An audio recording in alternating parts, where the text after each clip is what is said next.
Hello, everyone. Welcome back for episode 44 of the Gossamer Vale. I'm your DM, Katie. I'm joined by my players. Same as always, we have Jillian, Kyle, Mac, and Greg.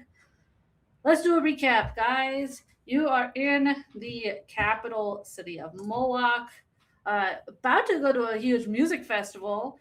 You've defeated a big group of bandits, as you were supposed to, from your adventuring guild contract. And now you're just trying to deal with some of the aftermath from that. One of your allies' dads died in the process of this battle because he was somewhere he shouldn't have been. And some people in the party feel a little bad about that and want to try to help bring him back. And to do this, you need access to some very hard to get items, specifically the scales of a specific type of dragon, which you all know is located in this city's royal hunting grounds, which is surrounded by a magic barrier that only people in the royal family or invited by the royal family can easily get through. But lucky day, there's a wedding happening, which is happening at this music festival. So you have a chance to, do some schmoozing, make some friends with VIPs, and try to get invited to the second day's royal hunt. So that is where we are at now. You all have created some new personas uh, for your characters to try to be invited by these VIPs as a very well known hunter and his assistants, uh, and some creatures that have followed along. And after getting into costume, with getting hair dye potions, hair growth potions, a whole bunch of new fancy outfits, you all made a trip back to this very fancy tavern called the Atelier. Uh, Played off to the doorman and the front desk person that you are totally new people, and they are like, of course you are, as you hand them your tip of quite a lot of gold, and started selling this lie. You all entered this space, this dining area, which was much emptier the night before, and kind of split off to different groups trying to get to know people. Lamb was with an older woman and a gentleman. She does not know the relation, just that he is a bit younger, and they are having some kind of wolf problem outside their town. Kian met a pair of siblings who were playing knife games that they say that it doesn't matter that they're hurting the table because it's part of the all-inclusive experience, and it's fine. They'll pay for it later when they check out. So they shared that. They told Kian about some wonderful creatures that they'd seen because they live fairly close to the bog. And Some Jack, lovely bog yeah, creatures. some lovely bog creatures, which I can now share, kind of looks like a dinosaur with Mm, flowers on it and like different flora growing it on it. sounds pretty cool. Yeah, That's it's cute. pretty cute bog dinosaur. So it's a Bulbasaur. No, much Ooh, larger than a Bulbasaur, ah, unfortunately. More like real big tall. Bulbasaur. Like a Venusaur? Ivysaur? Not fully Venusaur size, but No, Ivysaur it's maybe? definitely on the biggest end of this. Okay. Uh, Maybe if there's like a fourth evolution, That one. If Yeah, it that became a one. the Mega Digimon, that one. Evolution. Yeah, if we if it if we did full if it shifted did the digivolve into where it grows up and is extra tall now, and that gets like a one. They did gun, do that yeah. in Yeah. one of the most recent versions of Pokemon, so yes. Well, see, there we go. So whatever its fourth version is, that is what this Mm. creature is. And gosh, Jack was brought over, took himself over to a table of ladies who mostly pushed him to sit with a woman named Connie, who seemed like she was newer to the group. This was her first time getting to go to something with them. And the woman Isha very much was like, you have to sit with her and be her friend, but we can still talk. It's just you are going to be accompanying her in this scenario. and did play along in this overarching event of pretending that she knew who Marquatius is, this hunter. And definitely did not. You could all tell she was full of it, but she's here and will not be caught not knowing somebody. Mhm. And while Jack is getting to know the ladies, Madden plays the room. He spends some time at Amara's table, who happily took up the role of new adoring fan and helped hype up stories, including one. What was your wonderful creature called, Julian? The Bristle Walker. Bristlewalker, which is now definitely canon in every Dice Cult universe and will appear and terrify us in some way at some point. And you all spent the evening convincing everybody in the room of your tales of traveling and facing different creatures, promised an old lady that you'd go deal with her wolf problem. Jack almost made somebody really mad, but who was mad at the chef for serving deconstructed things, but did fix that situation with magic, so it's all good. The table of angry people at the table aren't mad at you guys, so it's all good. And we all split off for the night.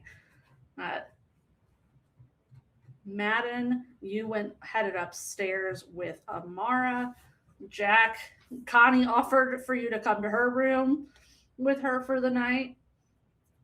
And Lamb and Kian went back to the party's room alongside Denny and Clover, who were at a bird-only table, as they are supposed to, and enjoyed all the snacks and foods.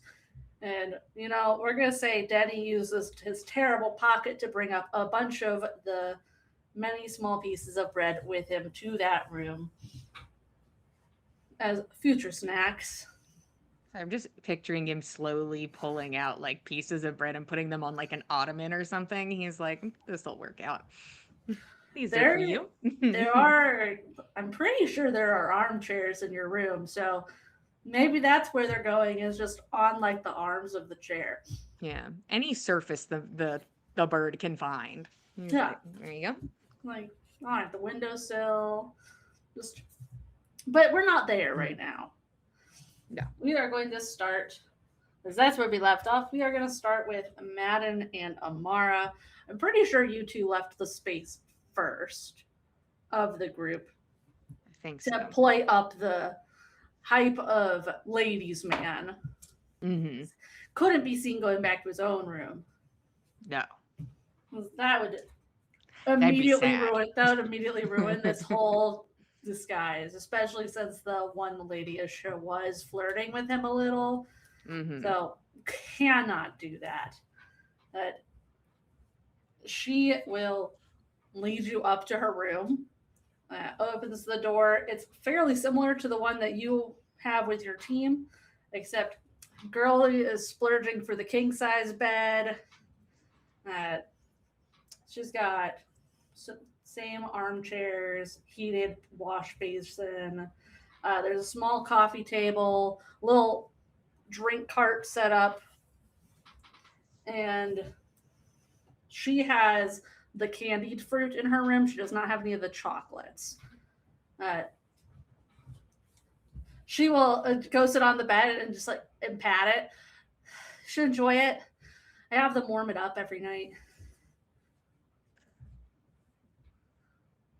They warm up your bed every night. There's a lot of things that you pay for to be here. So might as well. You're not wrong. Madden will go over and will sit next to her on the bed. I also took these. She will reach down and pull out of her bag 2 of the enchanted cups that are chilled, and also a bottle of whiskey, and just starts pouring. I don't think they'll miss it. And I'm sure they would never suspect you when that rowdy of a crowd is downstairs, so I think you're safe.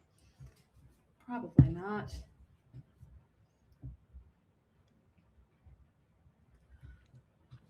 Oh. So all of this. Mm. This part? Mm-hmm. The she will take his hat off and put it on. Yeah, this part. It looks good. So all right, if I have the order of operations correct, there is a wedding party for the royal family, and we need to get the royal family to invite us on a hunt inside of a magically protected hunting grounds because there is a dragon there, and that dragon's scales are the thing we need to resurrect your father. So I am now Marquacious Chrono, so we can attempt to get into the hunting grounds and Mm-hmm. fight a dragon, maybe? That's good. Mm-hmm. Mm-hmm. It's the current plan. All of that just for the scales of a dragon. As for the scales, I'm hoping maybe it sort of like sheds when it walks around and we can just pick some up off the floor. But Mm-hmm. I don't know if the universe is that kind, but would be nice. We need like 12 of them or something. Jesus. Uh, why are you doing that? Any of this?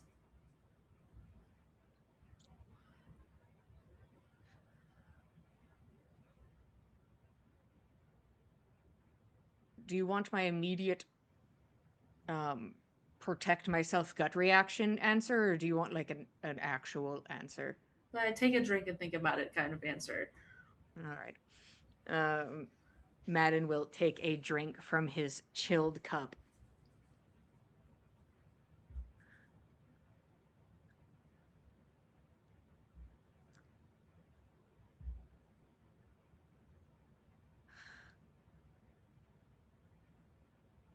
I was in, and still consider myself in,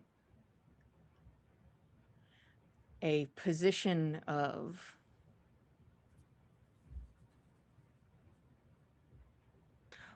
weakness comparatively. I don't think there's anything I could, at least recently, have done without the party since losing my leg. I'm also directionless currently. I don't exactly know what I should be doing, but I know it's easier with people around me. And those people are losing sleep over what happened. There are things of that are happening currently that I find more pressing. Like your townsfolk who are stuck in the other world. But I think that because of the personal connection to you and the care that I think everyone feels for you, this has certainly moved itself to the forefront, and I'm not going to tell them no. I think we're not doing a bad thing. I think this is a good thing, and I hope it makes you happy. But if one other person perhaps voiced that this is not pressing and we should do something else, I would agree with them.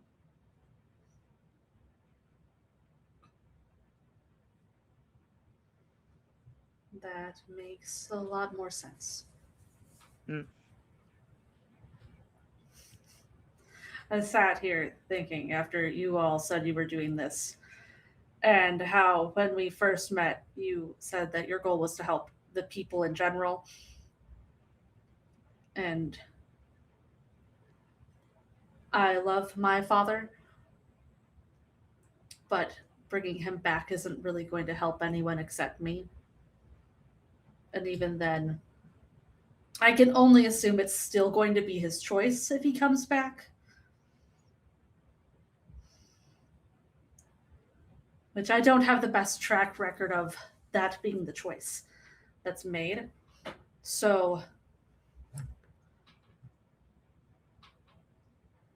I'm trying to look into other options. So if it seems like if this is going to be too much, or you all need to change direction, I'm working on it.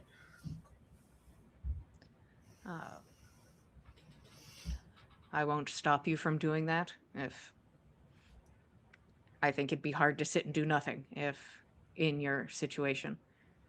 But do I think we are going to be deterred as a unit? No.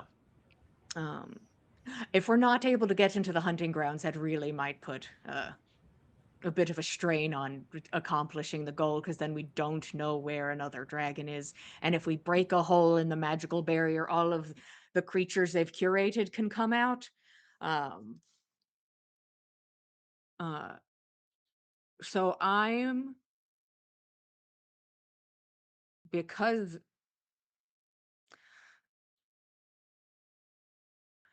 I'm going to do it.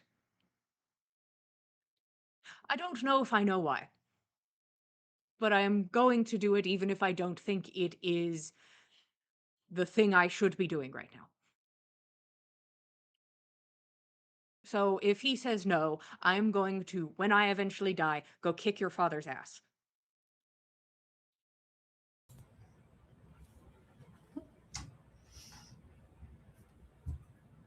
Good. Someone should if he chooses that. I'd be pissed.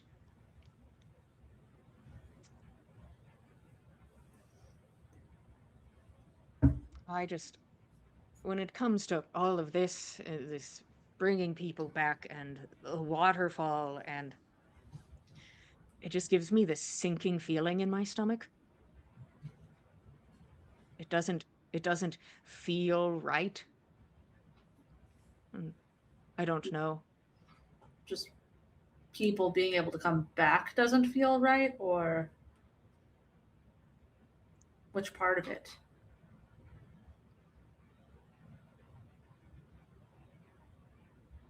I think that only some people get to. You're lucky enough to be in this town, or you're of high enough influence to know about the waterfall and you can get in. Just something about it makes my skin crawl. And how many times do you have to mourn someone?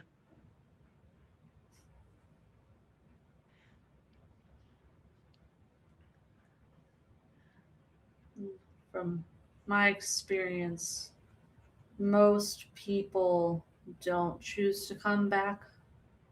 Or if they do, it's once.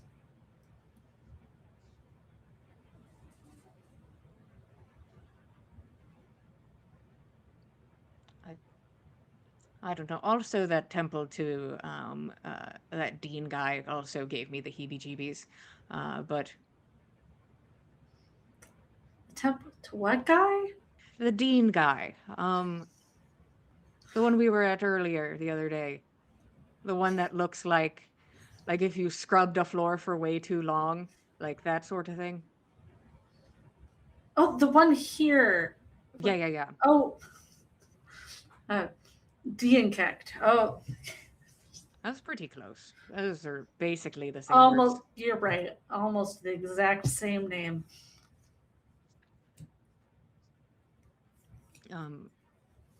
Fuck. Before you start liking me again, I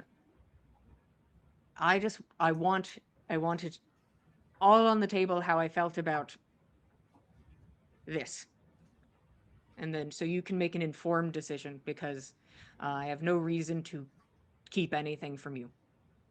So I don't regret a single choice I made during this. I think I made the right choices. I don't like that people got hurt. I don't like that you got hurt. I don't like that your father got hurt. But I think I made the right choices for the situation. I knew 3 Amaras, 4 Amaras. Someone who had an inkling of what was going on, someone who knew nothing, and then someone who was burdened with everything. You were unpredictable, and I considered that a risk, and I played accordingly.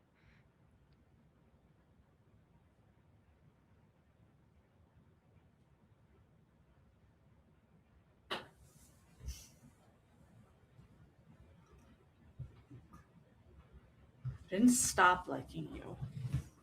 Just mad. I am very charming and personable. Must be why you're so good at this.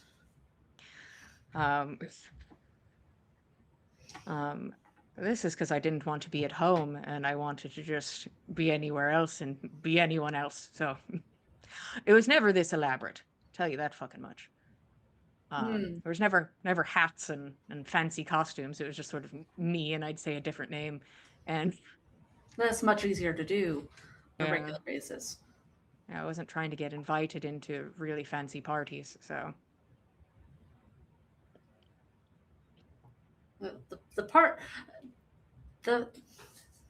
From what I know, it's free to get in. yeah, getting into the party easy. It's just that we need to get. I think we have an in to the VIP section, perhaps, but we need to get the royal family to think we're cool enough to go into the hunting grounds. That is the Right. whole end all be all. So,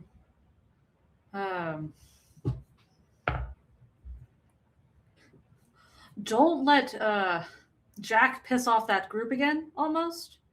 If that's the plan, none of them, from what I've learned, are actually royalty, but they were or are still working for them. I didn't really want to go talk to them, but they were quite loud before you all showed up. So they're acquainted with or they work for? What were you picking up on? From what it seemed like, they either still work for or did work for the guy that she's getting married to. Okay. That's good to know. They just seemed angry the whole time, so I didn't really. I think they got push on kicked that. out of the castle for the night. Oh. Interesting. They were very mad about not being able to stay. That it was mostly just a lot of yelling and demanding drinks for a while before they calmed down. But they seemed easy to set off, and I'm sure if they actually are still working for him, there might be dangerous to make them upset because they might have his ear. All right. That's good to know. Okay. Do you want to be part of this bullshit? Do you want to be in on this? Do you want to go to a party and do you want to like fuck around? And somebody has to help you sell it. I really need the assist, I'm going to be honest. The second somebody asks me to shoot a bow and arrow, it is going to be over. It's going to be fucking rough. I can at least help you a little. I appreciate that. Yeah. You promised you were going to tell me more about your family bullshit once we were done with the town. I don't Only fair. remember that, Amara. I don't remember that. I very specifically remember we were followed from a town by people hunting you down, and I might have killed them for you. And then you said, "Oh, once we're out of this whole mess, that you would tell me all of the details of why." Right, that does sound familiar, Amara. That is starting to ring a bell.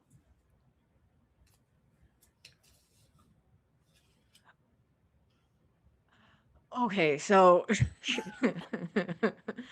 uh, I don't know if we need to sit here for Madden to do that because I'm sure he'll No. eventually do this like fully with the party and be like, okay, so my mom, and then and then go from there. Um, but I think he'll tell her Hmm. from from birth to prison, just to Mm-hmm. the gist of Right, everything. because she knows, she figured The out a good pipeline. jail. Yeah. She's got some of the major stuff already, but And then I found my father dead on the floor, and mhm, eh, and just we'll do the the story whole time. s- the whole spiel. Yeah. Throughout it, we'll refill the glass Mm-hmm. at all the Yeah. appropriate moments. And offer still stands. I'll help you kill him if you need me to. I will fully take you up on that. Yes. Wonderful. You know you could get them to bring you up more of these bottles if you run out. We should certainly inform them that is what should happen. Hmm. She'll go behind one of the curtains. There's one of those bells that you can pull to Oh get room shit. service to show up. And somebody's gonna show up, and we just tell them what we want. I did not know that was in our room, and I'm going to tell everyone, and they're going to be so excited. Tomorrow, you can't go out in the hallway. I don't know if I could stand if I wanted to. Don't bother. They've brought it to the bed before. That's why there's water here. Guys drank a lot last night. Astounding. I just love the room service comes in and walks to the bed and is like, here you go. It's like, thanks, man. Takes the order. Uh-huh. Bed service. And then come back to the bed. Lady from the front desk that knows too much comes out. She's like, all right. Takes the order. Thanks. And then I She's think just at the Madden door. will. Are you decent? You guys closed or There's a nice soft knock on the door. They Nice. put the do not disturb sign on there for you since you can't Aw. move. Big preach. Yeah, and I think Madden will probably end up passing out here on some portion of the king size bed. There's so much space. Yeah. Girly the- really was like, give me the best room you've got left. Let me And put they're this like, bandit money "Okay." to use. I got all this bandit money. Yep. Somebody got And to then- spend it. Yeah. And then Madden is happy to vibe with his friend for the rest of the evening. You two spend the rest of the evening chatting, eventually passing out. And we will go over to Jack. You are walking up to Connie's room with her. She will open up the door. Once again, very similar room to what you were used to.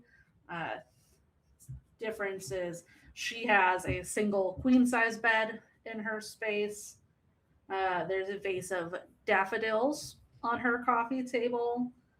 And she has the chocolates set out in her room. It has a couple extra bowls instead of just the one on each bedside table. There's a few. She'll open the door. You can come on in. Thank you. This nice setup you got here. Yeah, the rooms are pretty nice. Isha felt we all needed our own room, so Understandable. Nice to have company, but also a bit of space. How long have you known your friends there? I don't know the others that well. I've known Isha for forever. We don't spend a lot of time together usually. And where do you know her from? Oh, she's my second cousin. We just uh, don't spend that much time together with our family, so it's just a little different. The others, they're all her friends then, just Hmm. colleagues and the Yeah, sort. the people she's known for forever. Um, I assume that she might know them from like clubs or things. You know, she's a bit higher up than what I'm accustomed to. And you remember of any clubs? Do you have any hobbies or anything of the sort? Oh, me? Aye. Well, me and uh, I tend to like helping with making maps. My dad is a pretty big cartographer. I've been trying to follow that. Is that something you learn from him, or does it require additional schooling? You must do a bit of traveling Uh, if that's your trade.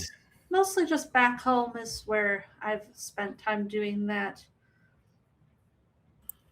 So you draw the pictures of the places, but you've never been there. I mean, back in my home country, I've traveled there much more, just not out here like he has. Ah, all right. Yeah, is that something you enjoy, or just sort of what's expected of you because it's the family business?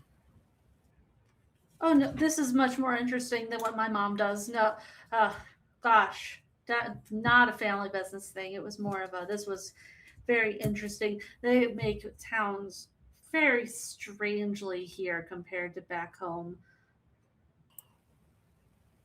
And what does your ma do that this is so much more interesting than? She's usually just she'll get old like documents and fix them. Like, she just restores things, so it's not really making anything new. It's just oh, a lot of like she calls it scribe work, but nothing that exciting. I'll be honest, they both seem interesting. Eh, an opportunity to show someone a place they've never been to before and give them a guiding way, and then taking something old and making it new again. There's something beautiful to that as well. I suppose it might seem more interesting for people that aren't around it all the time. Oh no, I suppose that's probably the case for anyone. If it's your job, you're probably not as don't find it as interesting or novel as it might to someone Hmm. who never been around it. Not, it's not that exciting. I mean, I guess they work with some important things considering the relation between our family and Isha, but I try to stay away from it. And I don't mean to pry, but and I'm sure her things are less interesting than yours. But what's her business? Having money and a title. Oh, that's even more foreign to me than the map making. Hmm. Like this is definitely more her speed. This whole event. I can certainly relate to that. Yeah, Much more much you more all studious, as you can tell by my fine attire here. right. So uh, you're following. You're with people that go after monsters, but I didn't fully understand what you do. Well, I'll be honest with you. A couple of layers to that. First of all, I lost a bet to Marquatius in a bar and agreed to help him on a hunt. He needed some guidance of the local flora and fauna, and Uh huh. then I found that it was sort of an opportunity to help me with my studies. and he was gracious enough to keep me along. He gave me opportunity to, to have some travel, to put some miles uh, behind me at very little cost to myself that it would have been comparably, and you know, just a fine bunch of people. Arquacious himself being rather impressive individual. Uh, just grown rather fond of him. He had a lot of energy, so I can see that being infectious. Um, so you just study in general? You just like to read? Well, yeah, I like to read. Particularly interested in the interplay between the types of magic. There's uh, there's the arcane magic that you know some folks are gifted with and can learn from Mhm. reading books. Um, then there's uh, the sort of primal magic that comes from nature. Other people have more are more in tune with that, and you learn how to read it in the trees and feel it in the earth, uh, pull it from the sky. And then there's the magic from the other side, the divine magic, as it were, or from the other ones that uh, some people seem to really claim to understand, but I'm not sure they are quite sure what they're grasping with. And it's the interplay between those types of magic, how they're all interconnected and comparing and contrasting of them. I just find uh, that field of study quite interesting. So, do you work at a magic school then, or for one, or Well, no, maybe someday I'll settle down uh, oh, and teach. Right now, just doing a bit of freelancing, like to get some of my own work published, as it were. I find a breakthrough, oh, make a name for myself. okay.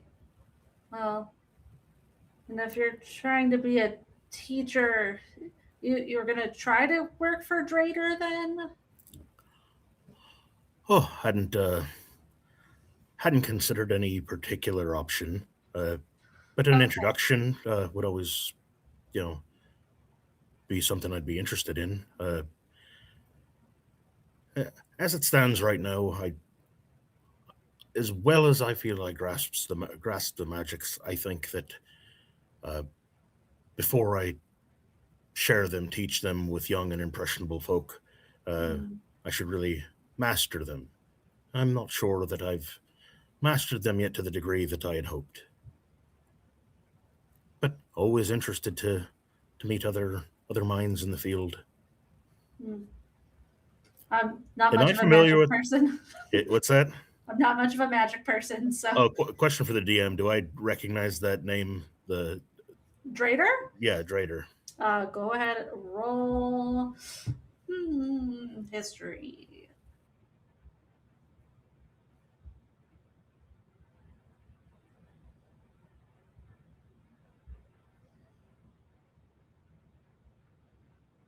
Something tells me a 13 is not going to do it.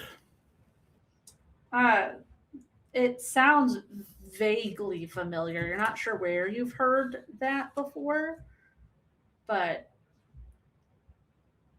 it's definitely been, you've heard that used at least once. It's just not a common name you've come across.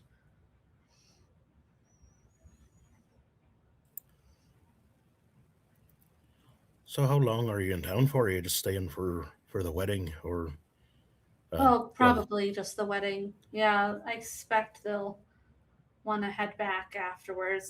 There's not much to do once the festivities are done. Other traveling to do in the area or plans afterwards? No, I would assume she probably is going to pay for them to get us back. Um, but nothing about us traveling more. No. So just home then, darting all the way back home to name of island that I don't recall. Bruin on Zedekar. Yes.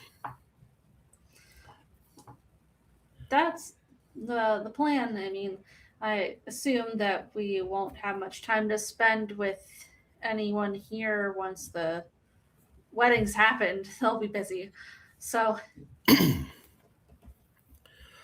all the festivities will be in the next couple days.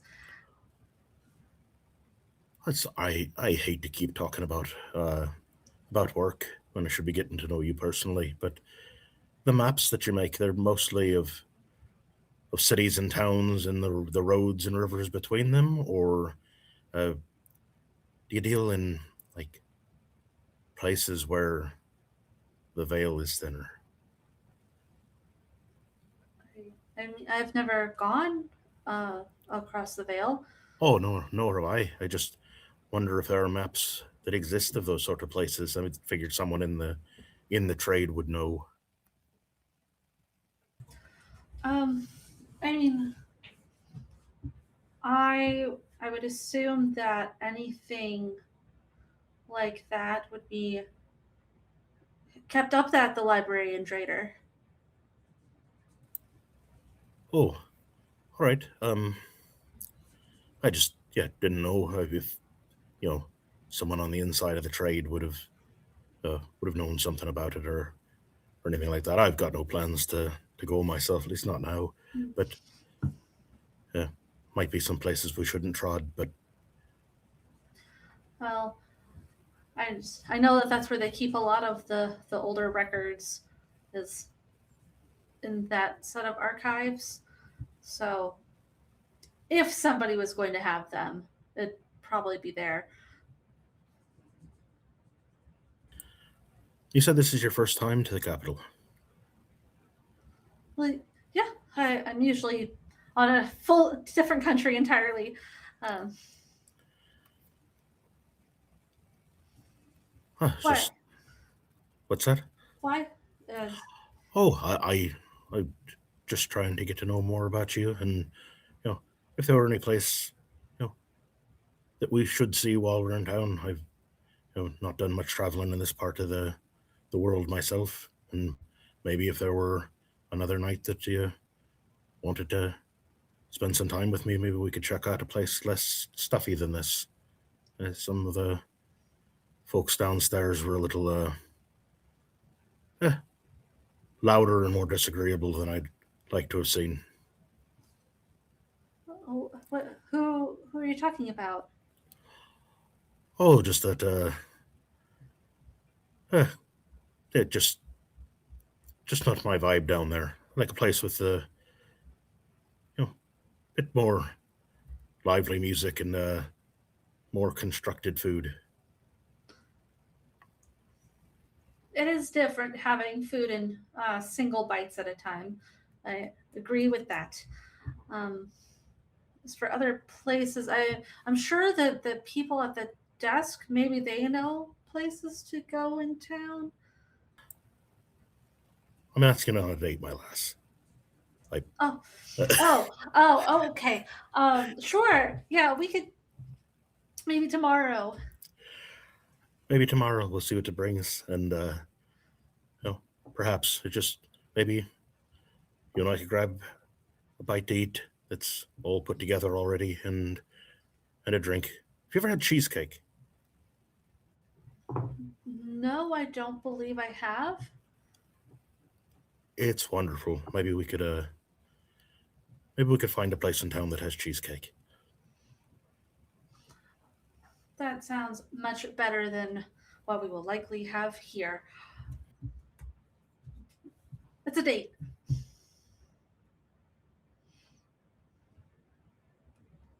I also have those chocolates, so we could do that.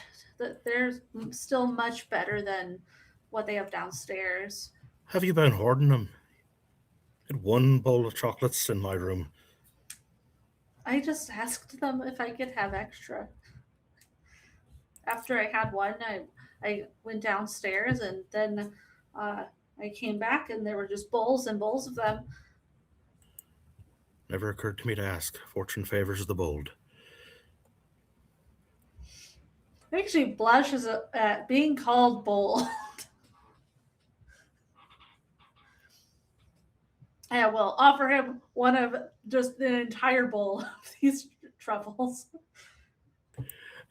Jack will have a truffle, and he will pour her a drink and prestidigitate it so it's a digestive, something to sweet after a deconstructed dinner. She will happily take it. And you are welcome to stay in her room for the night. She is not going to send you away. But is there anything else you want to talk to her about? No, I think Jack would just try to get to know her a little bit better. We don't have to go through all the details, but I'd like to get to know her as a person.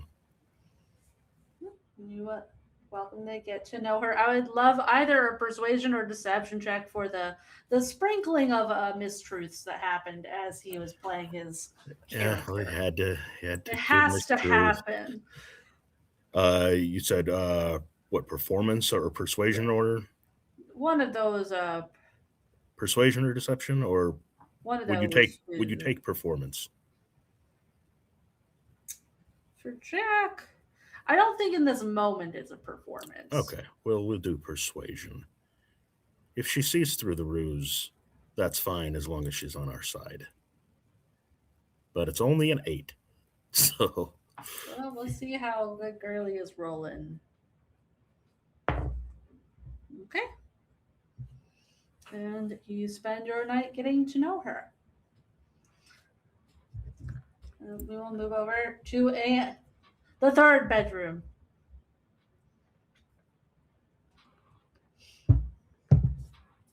Kian and Lamb.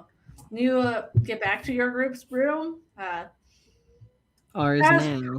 As previously mentioned, Denny canonically is now putting little bits of food out along windowsills and other ledges for Clover to eat because she loved bread.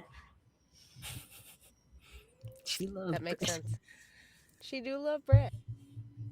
I think Does love Kian is bread. feeding the little skunk baby random herbs from the deconstructed meals we had. You were given Savory leaf. plenty of cups of different herbs Yeah. to go with different foods. Basically, We'll see just if we're she told to likes any season of your own them. meal. Skunk, do you like herbs? She loves herbs. She loves herbs. Perfect. Oh yeah, That's what you love to hear. excellent. Oh, she's eating those right. It's good to see. Yeah, I was worried. Wasn't sure what she would want to eat. I'm thinking the name Peony. Peony. Oh, that's right pretty. I think that suits her right well. I think so too.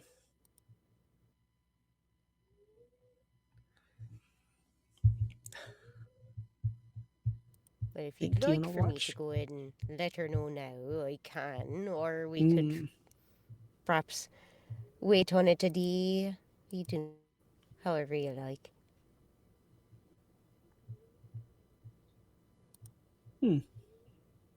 I mean, no rush. I'm sure she'll pick it up. It's Marn fair. Maybe if And I say it besides- enough. It's true. It'll probably come across after a while. Let her settle in and sort of get accustomed to the place before you set her up with a name and all.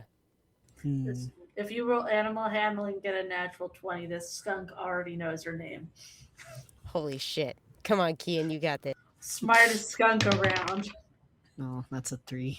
Damn. Oh, Was too busy eating herbs. Only Yeah. heard its own munching. She didn't even Oh. hear. Oh, wow. Just the loud crunch going through the stem of a leaf, as you say. She was perhaps a while in that well, and perhaps she's just hungry, you know. Maybe Fair. a bit out of sorts. I feel like I'm still a little hungry. Strange food they have here.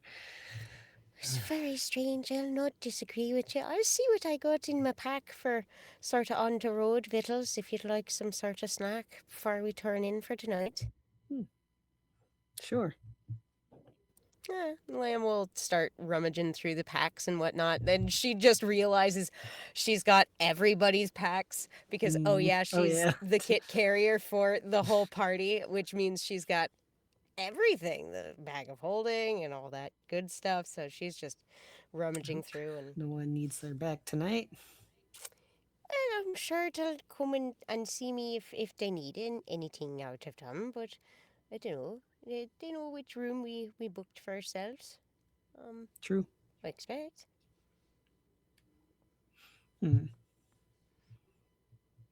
Speaking of, you've got Madden's bag, which means you've got the journal. Ooh, viruses. Maybe we could be a little productive tonight. Mayhap so. I mean, if Varus was willing for us to look through and see if there was anything that might be helpful to us, then... That's what he said. Especially... I'm trying to remember... He was knowing the picture of his friends, or his old party, when they came back from Banog. But do you think maybe he'd mentioned something about it, perhaps, or knowing something about how they got in or out, or... It's hard to say. I know that was supposedly after they stopped traveling together, but maybe he kept tabs on them. Seems like he's kept tabs on more things than I expected, so... I'm out of character question. Was it in Varys's things that we found the newspaper clipping about Banog? Yes, Yeah. Madden found it when he first grabbed Ferris's stuff. It fell out of the journal because it was just kind of tucked in there. So maybe we can unearth it from the journal. Yeah, it's just kind of acting as a bookmark right now, put into random spot. Gotcha. It was somewhere and did not probably end up in the correct spot anymore. But then yeah, maybe we can find that. Perhaps. It's definitely somewhere to start. I mean, if nothing I'd else... really like to get some more information on this place and how to get there. I think so too. Mayhaps he took some notes about it, or talked about it a little bit, or something somewhere in here. I mean, he'd kept the newspaper clippings, so he noted the occasion to some degree. Perhaps he wrote about it too. Yeah, let's see. Can we flip through and try to skim for any sort of Banog related information? Well. Welcome to Journal Time, friends. Journal time. Where I will say, first you pull this thing out and realize that this is 10 years of a man's life in your hands. And you open it up. It's not like the journal that you got from the mall where it's, a nice small little thing. Like, this is clearly separated into 3 basically book-sized sections. The quickest scan, you can tell the first chunk that is bound together looks like it might be God-related. The middle chunk, you can immediately see on the first page, it is Boundless related. And then the third chunk seems to be more personal. So I will take investigation roll from who is actually reading it, and you can tell me which section you're starting from, or if you're just going to do a full skim, and then I can tell you like some headlines of what you'd see in said sections. But this is a lot of paper, a lot of words to go through, even just like with a quick flip. Dense. This man wrote a novel. Good gracious. So it I didn't know we seems. fit it all into one book. Well, clearly it's 3 books, but Sort of all stacked on top of each other and stapled together. Hey, whoa, hand bound. Apologies, and bound. glue stick together. There's some nice sewn thread that is able to be taken apart to add more if needed. Looks like a good journal to me. Well, I think Kian's determined to investigate Banog, Mm-hmm. so I can roll investigation to try to skim for that. I would be happy to help you, bestie, but I've got a +0 on investigations, so. We'll work with our +2. How about that? Okay, cool. 19. 19 to skim for Banog. First, you very easily can pull this piece of newspaper out. Yay. Like, it's not on any page that looks like it's where it should have been. Let me scroll. The info first on this newspaper clipping. So I think that's where you would look first for info on Banog. For sure. It's just, in general, it is a story about the group of 5 people that Ferris used to travel with. And it talks about a girl named Ignatia Lynch, who was 9 years old and went missing for 2 years. And when she was found, she was still the same age. The party says that they had to travel to the other world, to Banog specifically, to find her. And that Clara was the one who was able to determine where she was being kept, specifically that she was in the other world. And that is where they saved her from. Looks like Iggy is a dwarven girl.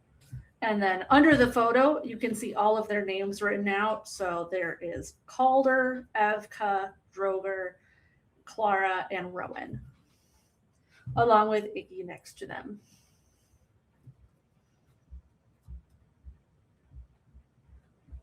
Even with a 19 after that, though.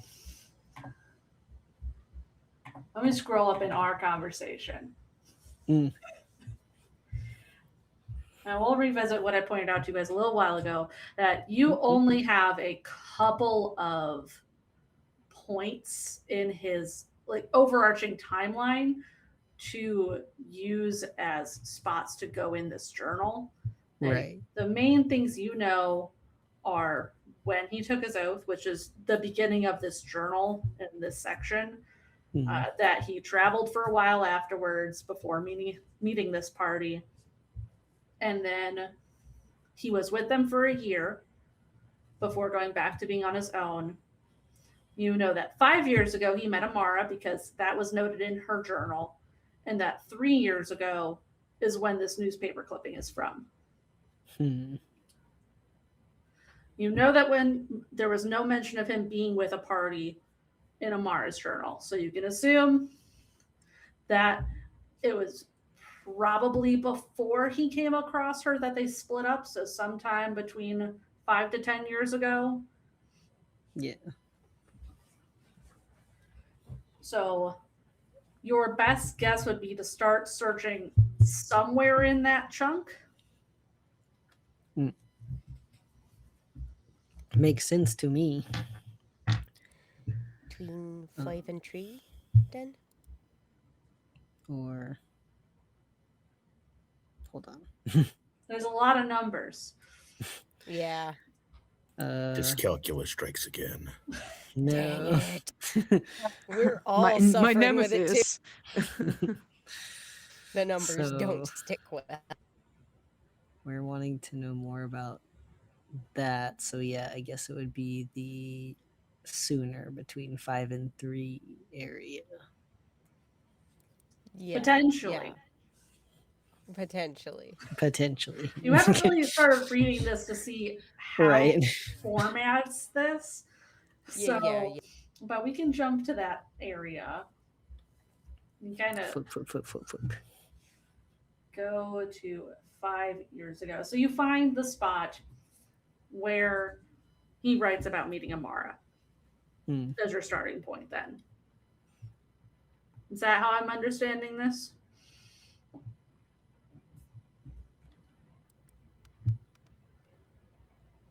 I believe. Okay. Unless.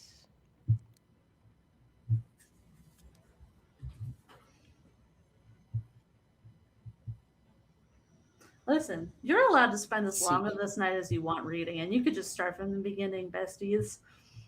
Oh boy.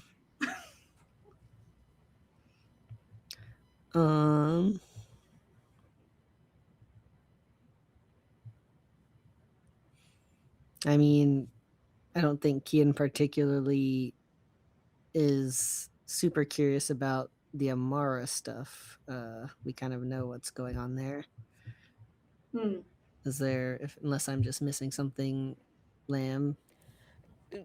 I mean, interest.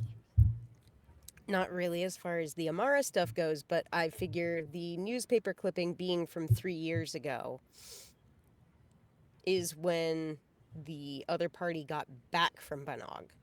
So Right. presumably they were in Banog for some period of time on our side. I don't. Was it stated in the article how long they were absent from this side of the Vale for?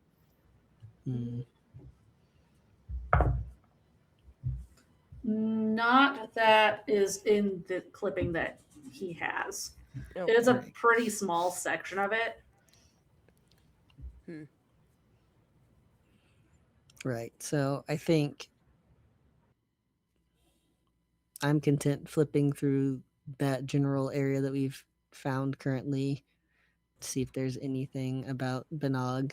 That's kind of, I think that's the word she's just looking for. Yeah, I mean, If like you are, Banog or the Vale or the other side or Yeah. the Fae. You know, if like we know the you- buzzword. Yeah, if you are specifically looking only for Banog and like fully brain glazing over everything else in that 3-year mark, you are not finding anything. Okay. Noted. We at least have some names and things, so.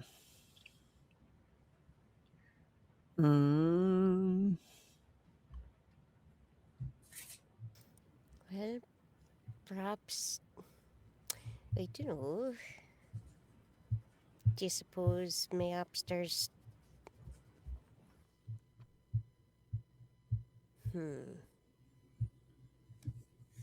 Mayhaps there's something about it back when he was kicking around with that party? Maybe I don't know. Why would he keep the clipping about them going to Banog specifically? Right. I'd guess they'd be adventuring and doing other things in all this time. Why is that the one that he hangs on to?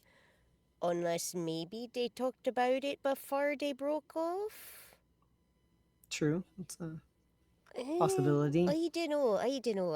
I'm reaching, I feel, pretty far, but I'm not quite sure how else to weed through 10 years worth of a man's life.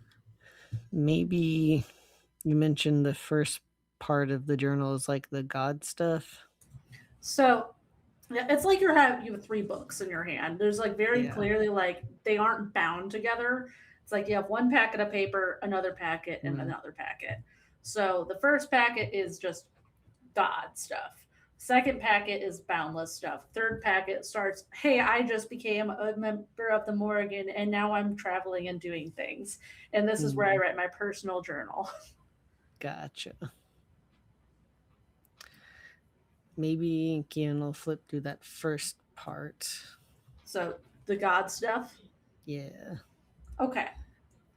So, let me the God stuff. Let me get back to the God stuff real fast. Click, scroll. So this, for the people at home, is the section that I've informed these two has like 2 pages that they're allowed to read and then nothing else. Let the That's people fine. read 2 pages. You're Let allowed the to people read, like, read their 2 2 pages. with a quick glance through this, you can tell this section in general is mostly. It looks like he is taking down information about every single god, like their entire story. Cool. But the very first page, he has two pieces that aren't specifically about a god. They are his oath and a mission.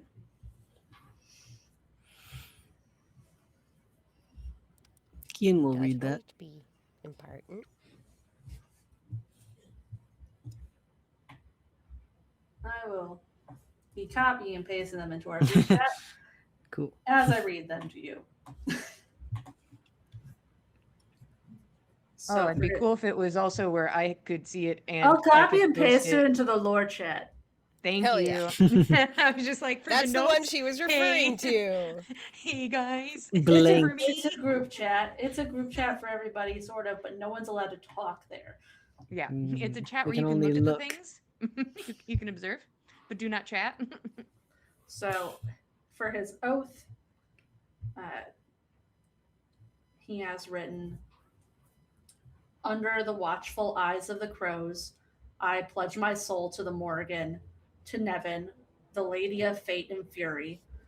With each heartbeat, I embrace the call of conquest and control, vowing to crush the defiant and bring order to the chaos. I will instill unwavering obedience in the hearts of the unruly, for it is through fear and strength that all will know their place. I vow to show no mercy to those who seek to defy the rightful order of the world, for their resistance must be broken with swift and unyielding force. In your name, I shall bring dominion over the land, and all who stand in the way of my will shall bend to it. In life, in death, I am your chosen, your sword to carve dominion from the void." And then directly below that is another quote. That's a bit intense. Okay. His order from Nevin. Mm. "Do not waste your strength learning only who your enemy is. You must know the blood that stands beside you and the blood that stands against you. Learn who they would die for, who they cannot bring themselves to strike, whose death would drive them to fury, and whose betrayal they have never forgiven. Remember, the gods wage war with children long before they draw blades themselves. Write every name, mark every branch, commit every bond to memory. When the battle begins, others will see soldiers and gods. You will see the ties that hold them together and know where to cut."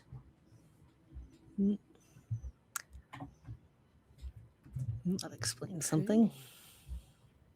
That's uncanny like. Pruning, yeah. Strange. I said something like that when Varys and I were talking alone. I had no idea. You said something like that? When we were, before we actually completed all of our business and, well, before we'd even gone to see the town and all that business with the firebombs and all, Varys and I went for a walk together, and I wasn't feeling well, and honestly, I was ill over the things we'd been doing up till then, the hurting and killing folk. Boundless and all. I don't know. It anyway, there was a moment we were speaking and I was upset, and I likened needless killing like wanton pruning. Yes, growth requires careful pruning sometimes in order for good growth to have its chance to grow, but I said it needed to be done mindfully, and I don't know, it's strange. It's not the same, it's similar though. I think I can see that. Perhaps I need to commit some of these branches to my own memory. I have to look over that some more later, I suppose. Take some notes of my own. It's definitely got a lot of research down. It's valuable.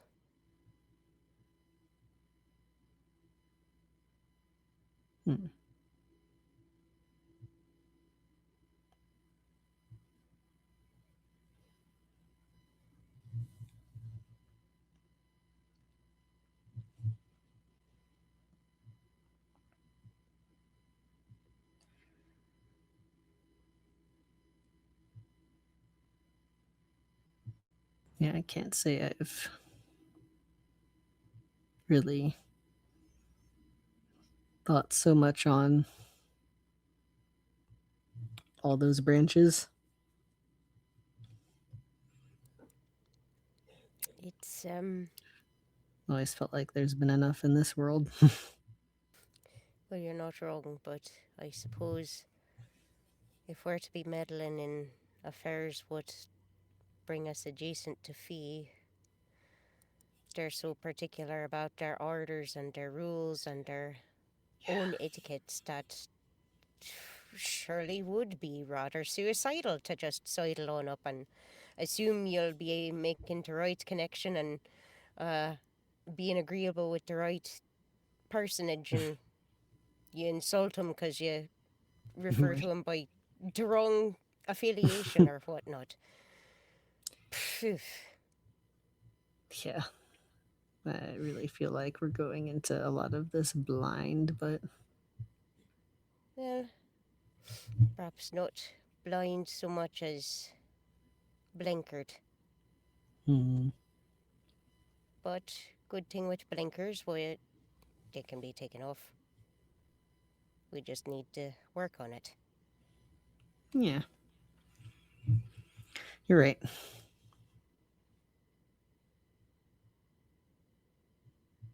What else do you think might be useful to know? Do you think?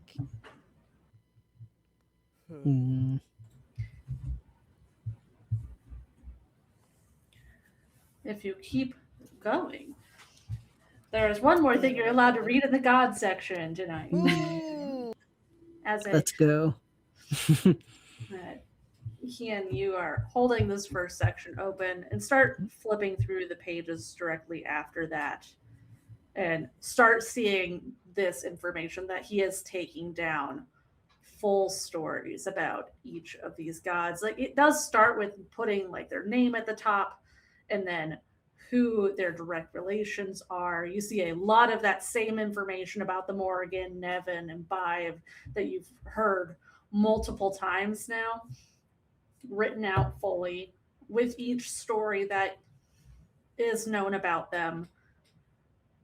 But you do find, related to a book you found actually just this morning when you were in Varys's room, there was mention in one of them that the Morrigan gave two prophecies, one joyful, one not so joyful. And you see that he has them in here written out. Wait a minute. I think these are the... I saw something in a book earlier. Oh, would you think so?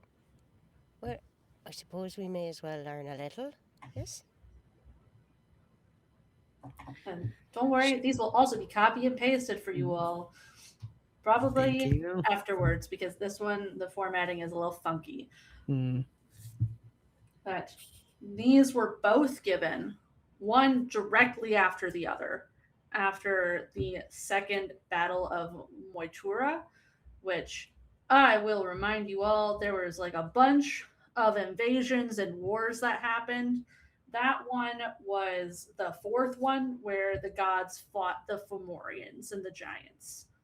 So after this battle and war ended, she gives these two prophecies. So this one, it's before they fought any of the mortals. But first, the joyful prophecy.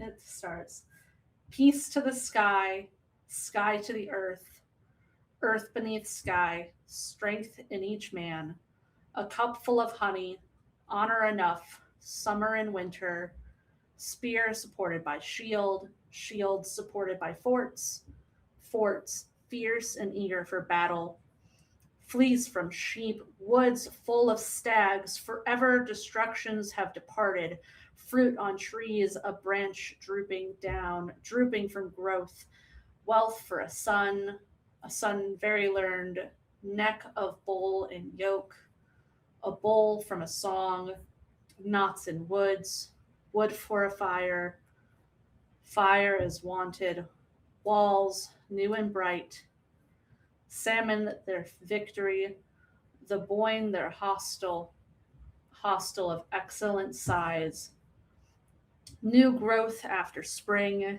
in autumn horses increase, the land held secure, land recounted with excellence of word, be might to the eternal, much excellent woods, peace as high as the sky, be 9 times eternal.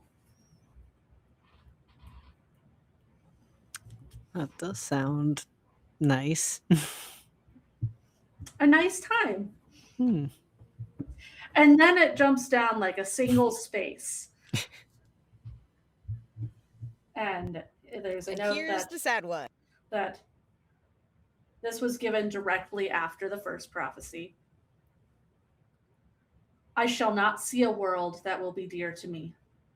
Summer without flowers, cows without milk, woman without conscience, men not brave, conquest without a king, woods without fruit, fishless seas, bad judgments by old men, false precedents of the lawgivers, each man a betrayer, each son a robber. The son will enter the father's bed, the father also in the bed of the son. A brother becomes his own brother in law. None will look for a woman outside his own house. O evil time, son will deceive father, daughter will deceive mother. Now that's That drastically sounds- different. That's pretty different in tone and all. Oh dear, gracious. Do you suppose it's talking about? Oh no, all the gods had already been doing all of that. So it's talking about folks here? Is that a prophecy? I'm confused. Like gods like people? Hmm.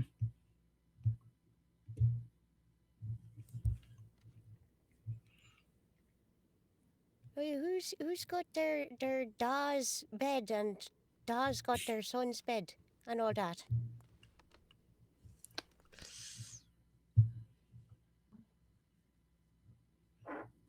Definitely.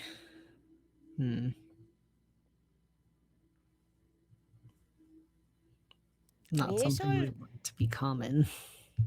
Certainly not, but I suppose that's why she's upset about it, I think. That's understandable. Yeah. So, the joyful prophecy and the end prophecy.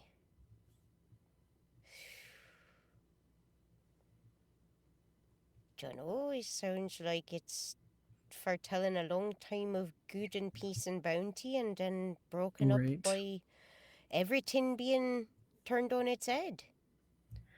Seems like Is that most near every boon mentioned in the first prophecy is right? upturned and spoilt into second. Yeah. Then with those prophecies fresh in mind, we're gonna take a little 10-minute break, everybody. Eat. Go get your Whee! snacks. Fun things and to your cogitate drink, upon. contemplate prophecies, and we'll come back and probably read more of a journal. We will see you in 10. Thank you, 10.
Hello, everyone. Welcome back. We just took a 10-minute break. Our party's all in a bunch of different bedrooms. We're currently with Kian and Lan, who are reading through their friend Varys's journal because he was like, "Hey, you think that I know something that you all need for your mission, even though you didn't tell me what your mission was." And I said, "It in my journal," because he thought that you were looking for God stuff because you were in his room looking at his God related things. And our boy has one brain cell and was like, "Man, I forgot that this is actually a full other thing as well." But that doesn't matter because he's not here and doesn't have the sending spell to say, "Hey, wait, no." So the It's ladies are fine. reading his We journal. love a himbo in this house. We love those single brain cell guys. Yeah, it's just it is what it is. You all have just finished reading a snippet of this first portion about uh, his oath, his overarching mission from Nevin, and then some prophecies of the Morrigan. And then you keep flipping and you're like, oh my god, there is so much. It's like reading a textbook, this first portion, and it's probably not what you were looking for. And scooch that packet over for future delving. That seems like sort of like he was trying to learn it himself, or maybe writing it down out the book or something. He said he liked to go to libraries. He did mention that. Yeah, and I mean, that's become pretty apparent. We saw his So room. mayhaps he was just taking down stuff whole wrote out a book or some such. And Hmm. That is definitely the vibe you're getting. He is transcribing entire tomes oh, Oh boy. almost into this. Just anything that seems when he gets new information, it got put in there. Record the information. mayhaps I need to be doing this. Is this how you do adventuring? Hmm? Gracious. I mean, little documentation can help. I suppose. Whew, it's a lot of work. I'll need to squint at those numbers. Mayhaps after like, sun up, perhaps. Yeah, It's just too much for me. that's fair. This little bit already took way longer than you would think to get through. So it's definitely going to take a very long time to get through the rest of that novel. Onwards we push, I suppose. I mean, not sure how else It's to hard to put really. it down now. Well, I know we've just started at the start, so mayhaps if we just sort of move through onwards and stop if we see something that looks important. Makes sense to me. Okay. Right. Us squinting, you squinting. Between the two of us, I'm sure we'll find something good. Hmm. All right. You two keep reading. I think that you both very quickly decide that this middle packet is not that important for you to spend time reading. You quickly can tell this is just him taking a lot of notes on the Boundless. He has detailed like maps of the routes that they took, like spots where they tended to camp more often than not. Uh, you can skim past and see names of some of the people. You do note that there is a section with names of like the generals, and there are a couple more than what you all experienced. So you see two new names, Glidow and Scarvum. But it is mostly just him detailing like their habits, places that they go to, like the amount of people that they usually have in groups, and making plans of how he can best take out each group or these individual uh, lieutenants and Dearman himself. Yeah, I think that all makes perfect sense to Kian. She's not surprised to find all that in there. It might have been useful Yeah. to glance at before we went and marched into Boundless Town. It's just Yeah. like, how to kill Deermid. We did a it. really concise story of just like, we're like, oh, that would have worked. Yeah. That Shit. was really good. I'll give you. You see, at some point, you roll so well on your investigation. There's a note in there from him that where he says that a lot of the members look kind of similar. Like they must convince a lot of families or siblings or twins to join up. There's a lot of people. That's look why they had the similar. twins. Yeah, this has nothing to do with the waterfall. This is Not at all. Deermid just like, bring in the twins. I know what I like. It's Why definitely was left? it's definitely not him realizing people are coming back to life. Not at all. Interesting. And now he knows. No, I don't think he does. I don't think you did we guys not tell told him? him. Yeah, I don't think we were able to talk about the waterfall with him in detail Oh. yet. No, see. I mean, he's been that's gone. sort of a complicated sort of Yes, it is. situation presently, considering. Maybe there will be time for that later. At least when we can talk to him face to face and we're not limited to 25 words apiece, either way. Yeah.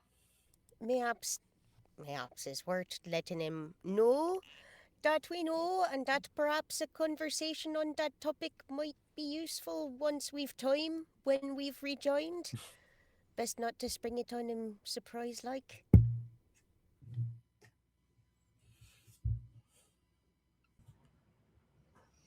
And we push that packet over to the side. We'll investigate that later. I didn't want to drag him over any coals or nothing, but there's a lot to learn, and he knows a lot. So I don't know. Yep, and I mean, a little too late, but happy to tell him about that.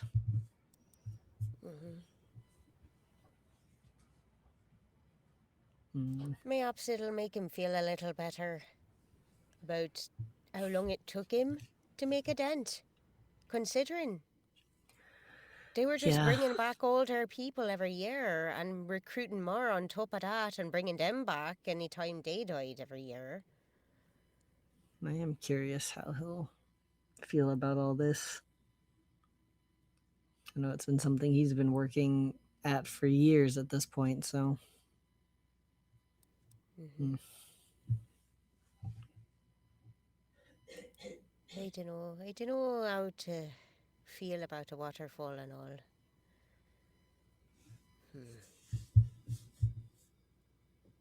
It's strange, and it's a nice It's definitely thing to something have, that shouldn't be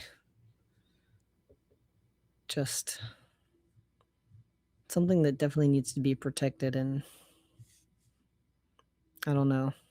Used with caution and deliberation, and not just to keep an army going forever and ever and ever. I know that's what it was originally made for, but goodness, do we really need that? Should we need that?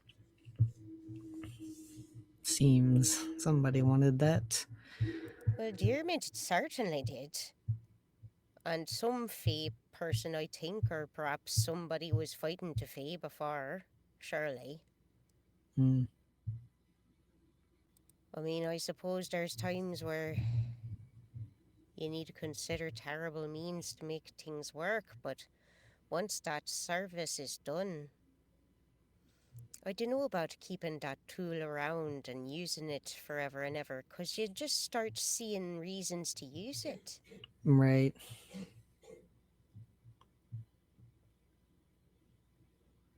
When all you got's armor, you know.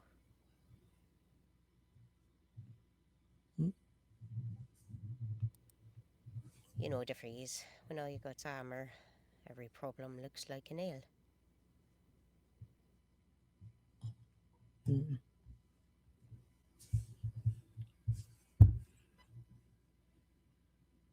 I'd always like to see it. I think about it a lot. I see.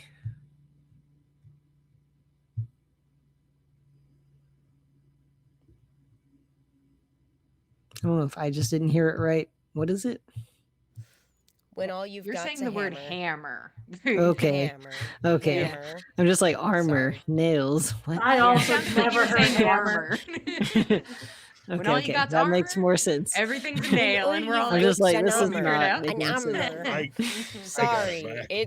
It's her deep nor-Irish brogue. I'm sorry. That was a rough one. Okay. Apologies. You're fine. It's the alcohol they're probably drinking. Yeah. Let's be honest. We're into like what? How many hours now, Katie? Are we into reading this Roll journal? for it. I'll roll a d4. This is Okay. early stuff. 2 hours Okay. in. Okay. We're 2 hours in. I'm positive at some point we fished out one of Jack's infinity of flasks. Whoa. Those are Varys's flasks. Yeah. Okay, fine. Not one of Varys's flasks got then. I'm sure there's Possession is 9/10 stuff of the here. law.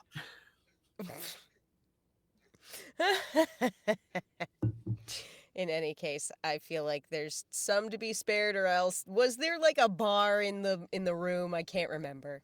No, it's just Amara had stuff brought up to her room. Sadly, Madden's not there to be like, guys, behind the curtain, there's a bell. We haven't found the No. bell yet. The bell We will haven't show found this- up. Oh Kian- man. I'll let you roll perception because you know all of the amenities of an all-inclusive stay because you were told Oh, you them by do. those siblings. Yeah. There you go. So you know Got room it. That's service true. is a thing. So there's got to Lamb be a doesn't room know this. service thing somewhere. 12. Well, It's an investigation. you know it's in here some way. But It's somewhere. Should I think she's kind of proceed? just walking around and like seeing wherever Lamb laid out or Denny laid out stuff for Clover. it's kind of Uh. everywhere. Yeah. Let's see. No, Dunny's not helping. Bastard. He has taken Clover over to one of the beds and they have claimed it. The bird bed. This is the bird bed. Bundled up all the blankets and pillows, and they're like, "A nest." A nest. A nest for one bird that never sleeps. Just watch it. And I a think bird that that while takes up Kian is, 1/30th of the bed. Mhm. Yeah. I think that while Kian is wandering around and like taking a brief break from this heavy reading and whatnot, I think Lamb is kind of like just pondering over this journal, kind of like looking over some of the stuff we've already read and sort of like taking notes in her own non-Fae journal, the Shelley the Hedgehog one. Yeah.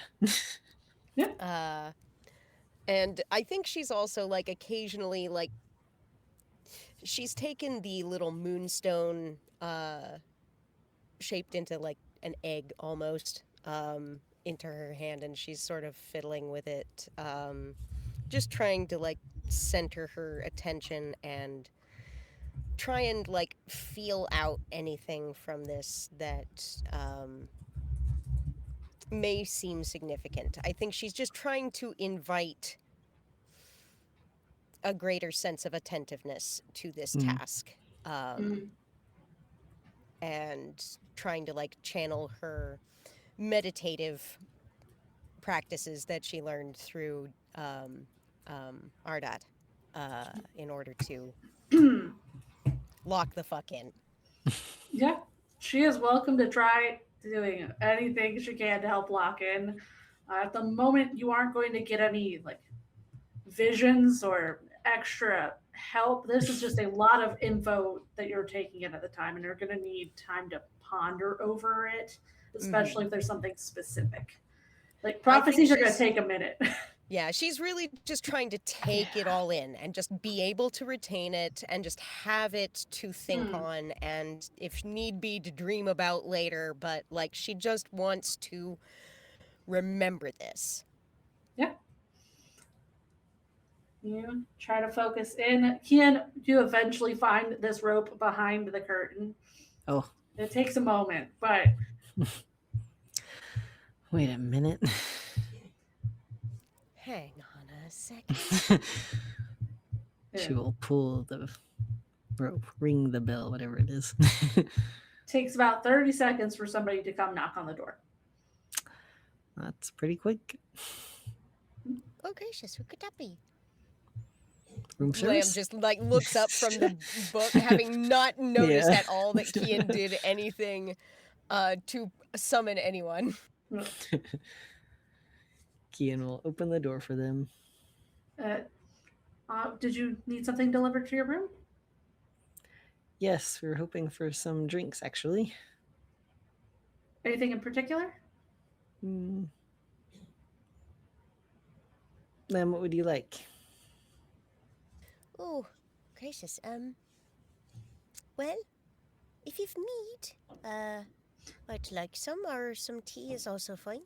All right. And for you? That sounds good.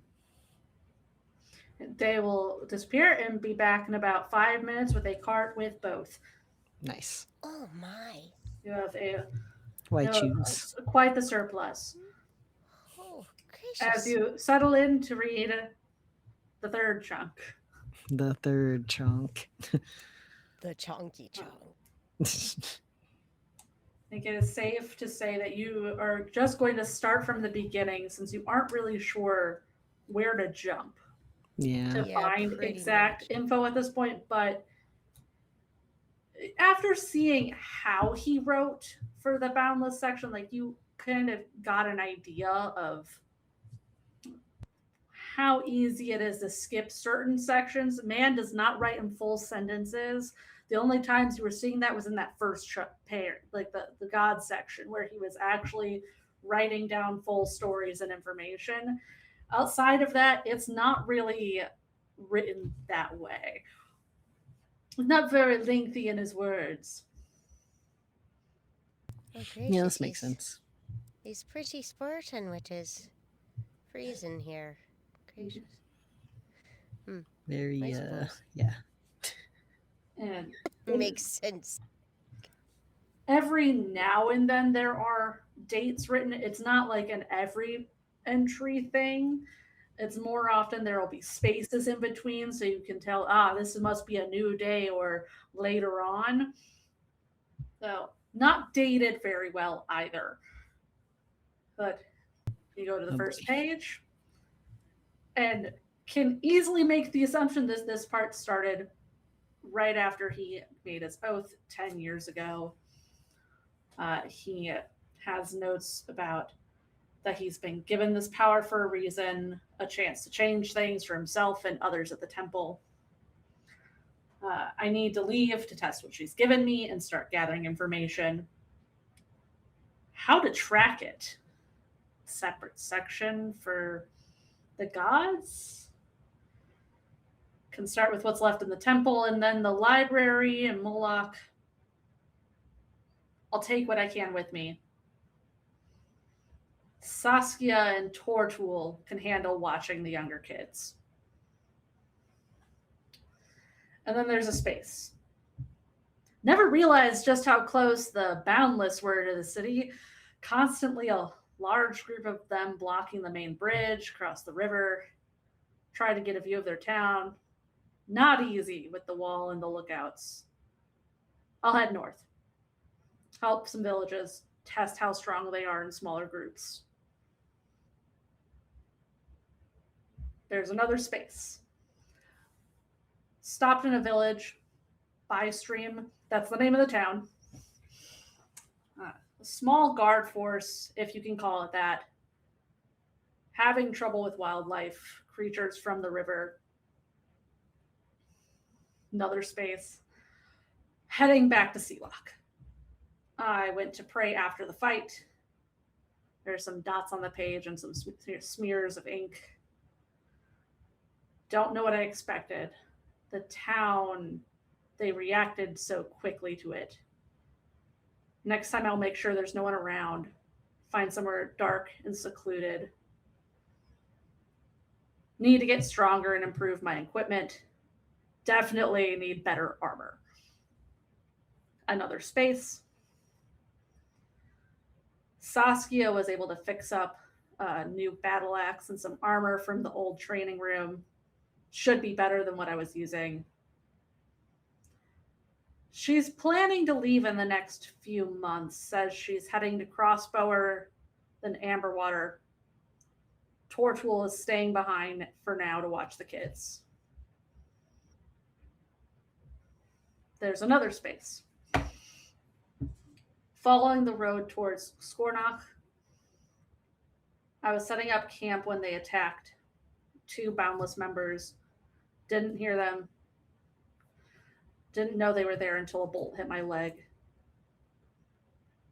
There was blood everywhere, but I felt drawn to leave her mark on them.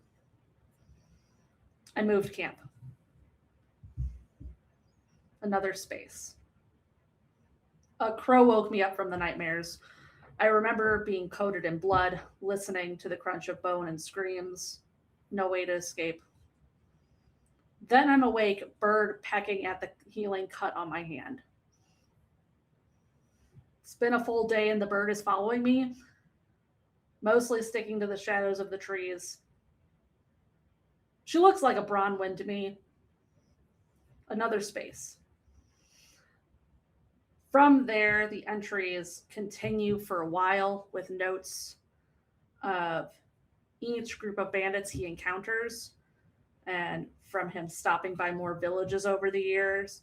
You read the name Pleasant Hill, Amberveen, Crex Clearing, Paintwater, Reeves Hollow, Hamter, Devil's Crossing, and quite a few more. Some of them, it seems he stayed a bit longer. Others, like fairly short, helping with small tasks like fixing buildings, mending things, helping find lost pets, or dealing with predators. Like there's a story about a cellar filled with gigantic spiders, or a time a town was attacked by a bear. But each one ends the same, with him being found out, and then they either hurt him, chase him out of town. Sometimes there's a bounty put on his head, or there are even instances where he is dragged to the center of town and somebody has attempted to execute him. And there's another space after that.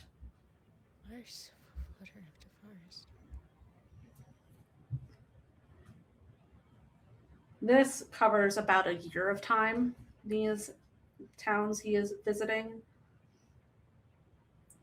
And then there's a space and an entry that there are rumors there's boundless activity rising in the town of Logrock.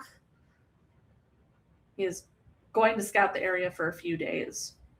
That they're mostly targeting traders coming into town, not really affecting the townsfolk. It's a fairly large group, about 15, sometimes 20. They target the mercenaries first, then take off with the filled cart.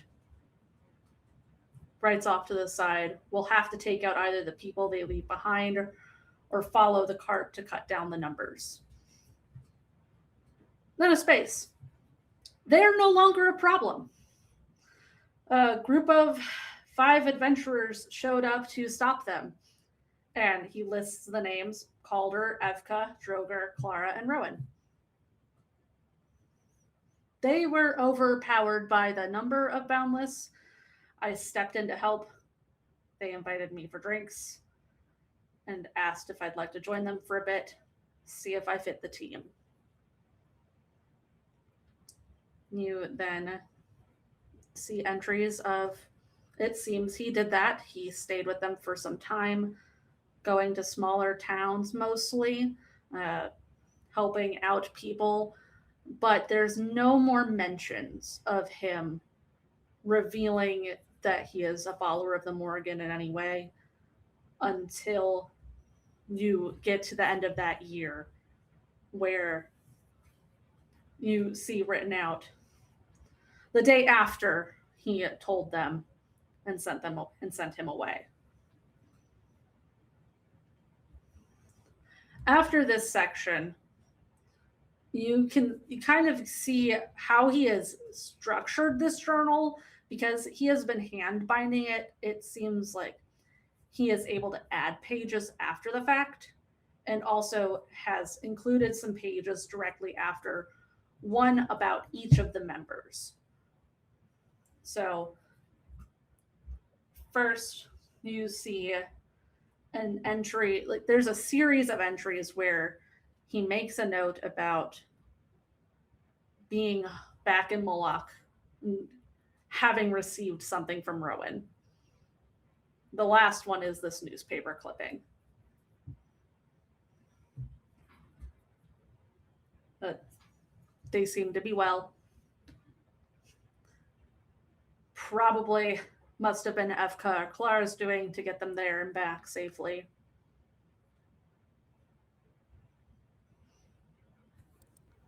Names, at least. And you then see there is a page for each of them after that, where you can find their hometown, who their family is, like their parents, if they have any siblings. He has listed their skills, like what they would have been good at in battle and on the road. He has listed their typical habits for when they are on watch, and like who is usually better at doing things like that on the road. Very much keeping track of strengths and weaknesses for everyone in his group. Lamb, for you in particular, as you guys are going through this, I think you take note of Drogar, specifically because he has an incredibly large amount of siblings. He has 9 of them. And Varys has even listed that Drogar is the middle child with 4 older siblings and 5 younger. That's a lot of siblings. Mm-hmm. He must have committed it all in his book as soon as he learned it. How to keep it all straight. And we don't even know if this is it, you know? How you mean?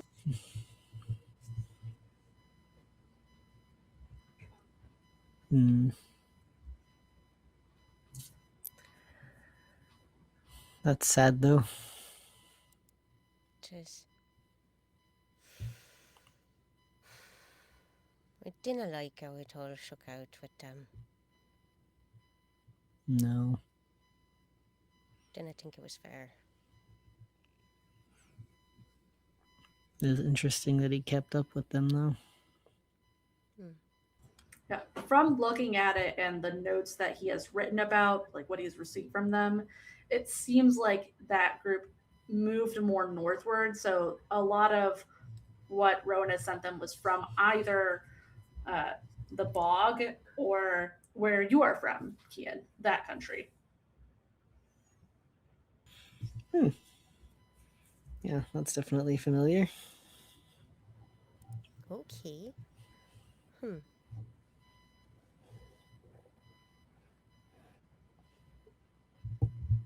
Do you keep reading?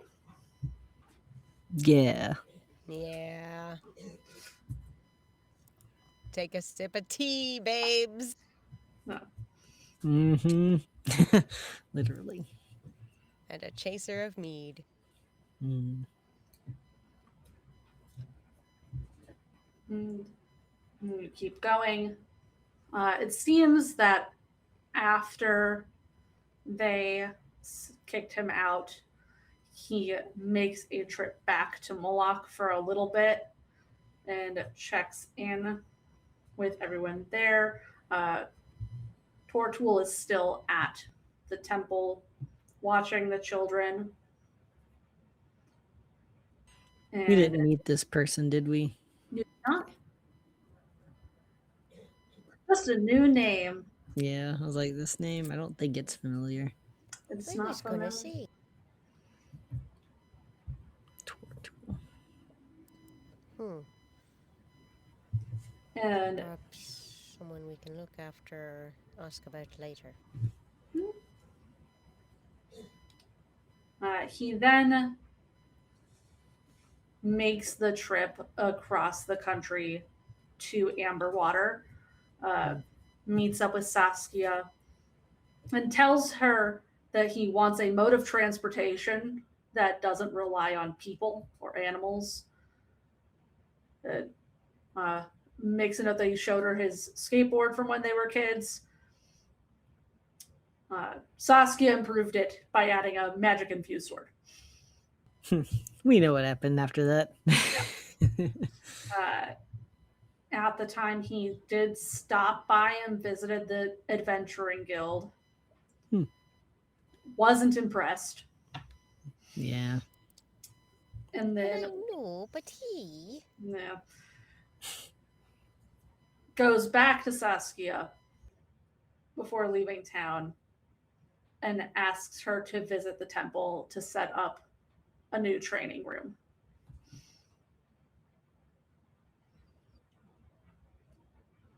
The Forbidden Room? The Forbidden Room. Oh, the Forbidden Room. The Saskia person seems interesting. You met her. Oh yeah, we did briefly, didn't we? Mm-hmm. You all met Saskia at the Fight Club for a little bit. Briefly. Then we've got a face to put to the name. So we do. I suppose if we've terrible need of asking her a question, we at least can do so magically. Right.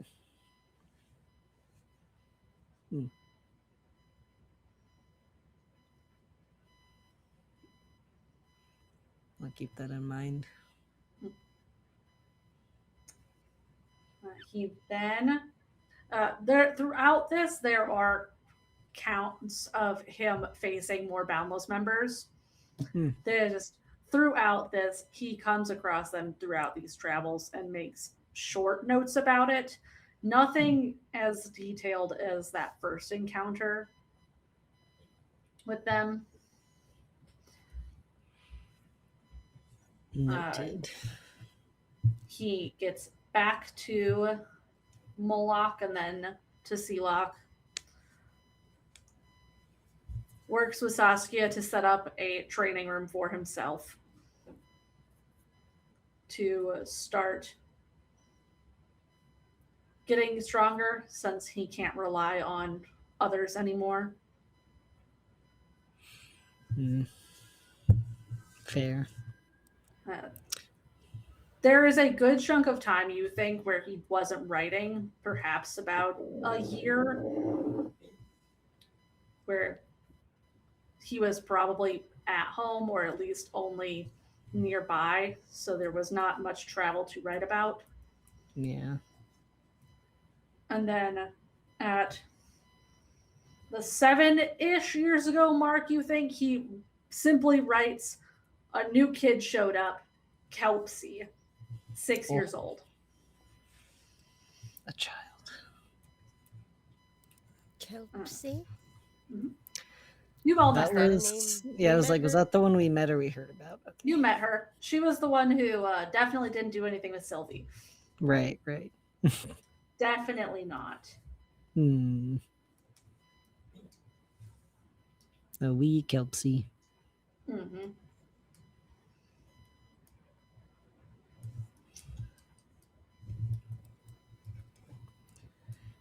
Is that all that he writes in that area? About her showing up, yeah. Okay. And then he starts writing again about going out to face more Boundless, that they seem never ending. He's not really making much of a dent.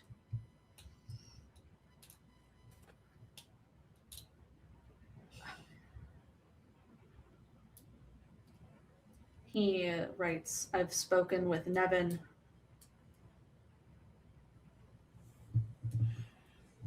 Nothing seems to be changing. I'm not changing anything. Is there a point to this?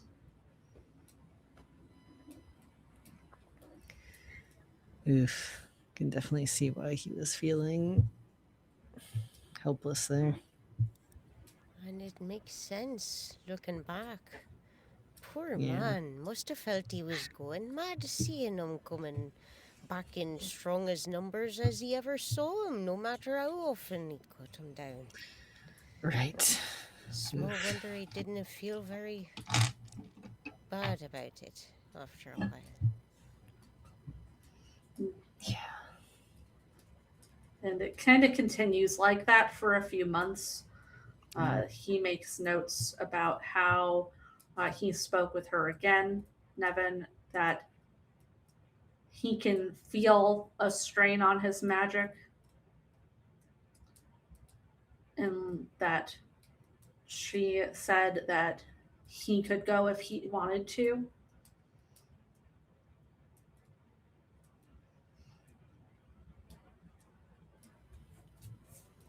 Go.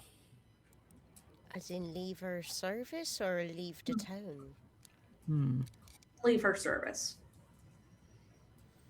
Oh dear. Well, he'd sworn an oath to make the aggressive bow and do atonement and all that and such. So if he's not actively doing that, I suppose there's not much reason for the one he bound himself to support him.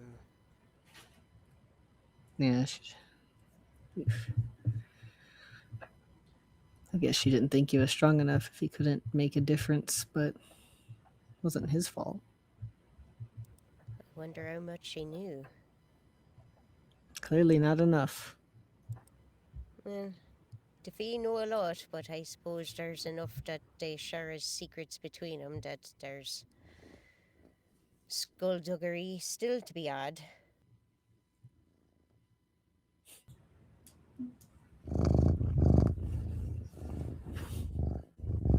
Hello. Wanda agrees. Hi, Wanda. And you guys keep reading. Hell yeah. At this point, it looks like this is about 6 years ago. He makes a note about traveling northward towards a city nearer to the bog. Bog City. But another note about Boundless in the area, and that he's going to go check it out.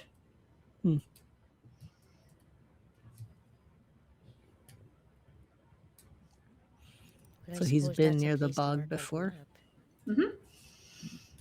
Hopefully that means at least if he can get his bearings, he's got some ground he might be able to at least know his way about in. Right. Well, that makes me feel at least a little better. He's resourceful. I didn't feel terribly wonderful about leaving him to be resourceful Right. all on his lonesome. I didn't like that he's had to do so for so long. That's a terrible burden to carry all by yourself. You all read the entry about him dealing with the problem that was near there. And right after he makes a note, skips a line. Met a girl named Sylvie, walking out of the bog, stumbling, using a spear like a walking stick. Her skin was rotting, sight gone. Mark is very visible compared to mine. Given a white crow, the little dash Fevreau,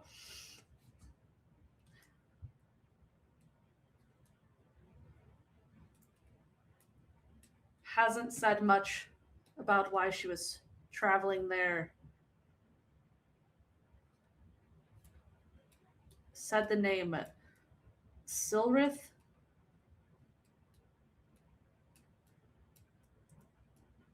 I'll have to get her back to the temple. Hmm. And a note that she's 12. Well, it looks like it was added in above her name. So young, traveling alone like that. And this is the one that was mentioned, but we did not meet. Correct. Gotcha. She is the one that's been mentioned, and you were told that she receives premonitions from Bive. Right. And she was the one who was definitely not anywhere near the library, where she definitely did not do a ruckus and drag all the books off the shelves. Right, right.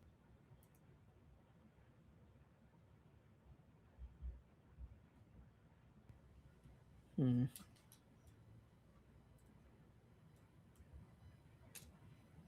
I wonder what drove her to it. Over to it. Well, there was a premonition or a vision or something that she received just before she left. Right. And it seemed to me, the way they were talking about it, something about the vision drove her to look at the library up top. And I don't know, it feels like she was trying to make a needle in an haystack sort of situation. So that somebody might not notice something was out of place if everything was out of place. I would love for either of you to roll like a knowledge and intelligence type thing, right? This Sure. as you're saying this. Interesting. Yeah, please. This could just be a theory that Lamb has crafted full blown out of her tail fluff. You said a... What do you want? What do you want?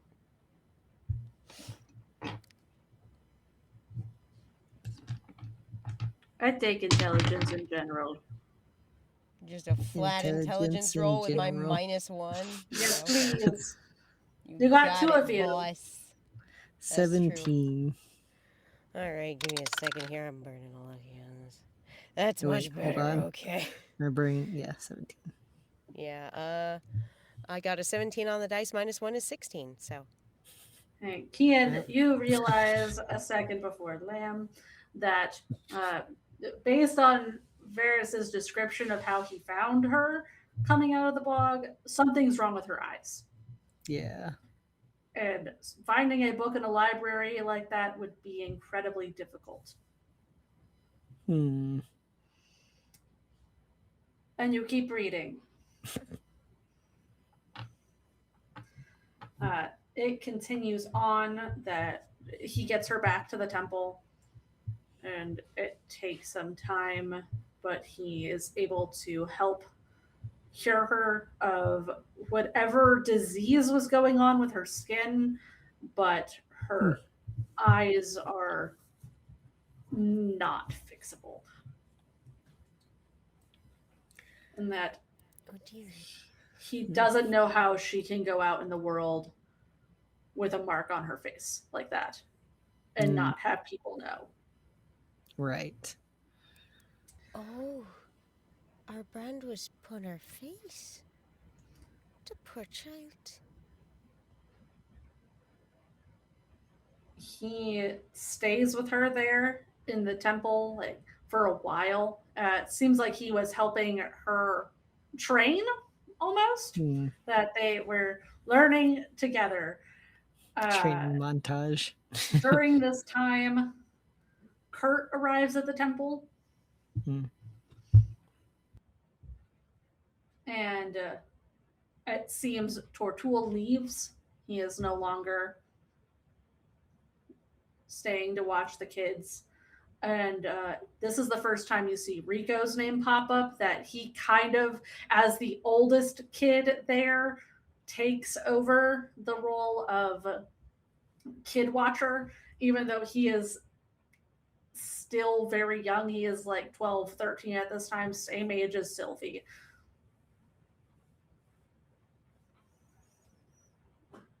And there is a series of Varys kind of gets back into going after the Boundless.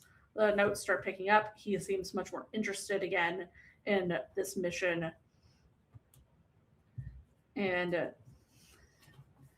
seems like he takes Sylvie with him sometimes to go after smaller groups of them that are nearby, but he doesn't typically take her far.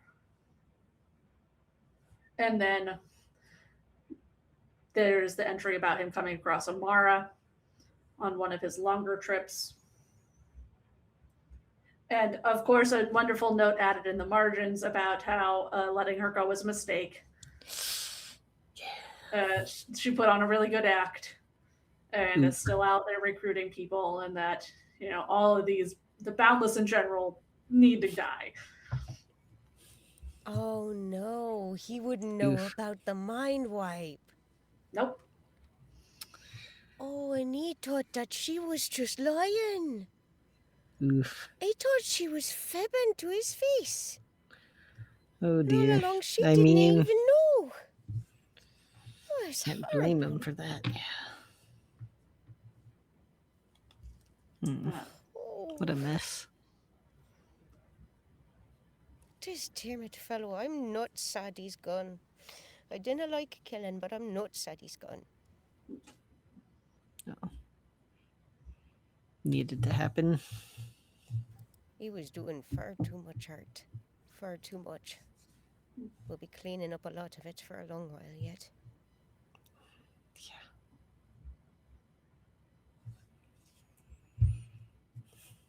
There are a few more entries of note over this span.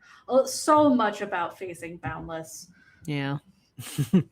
And the only one of note in this area is about 3 years ago, it seems he started tracking those two names you didn't recognize, Glidow and Scarvon, very heavily, was taking a lot more note on them and their comings and goings, and took them out.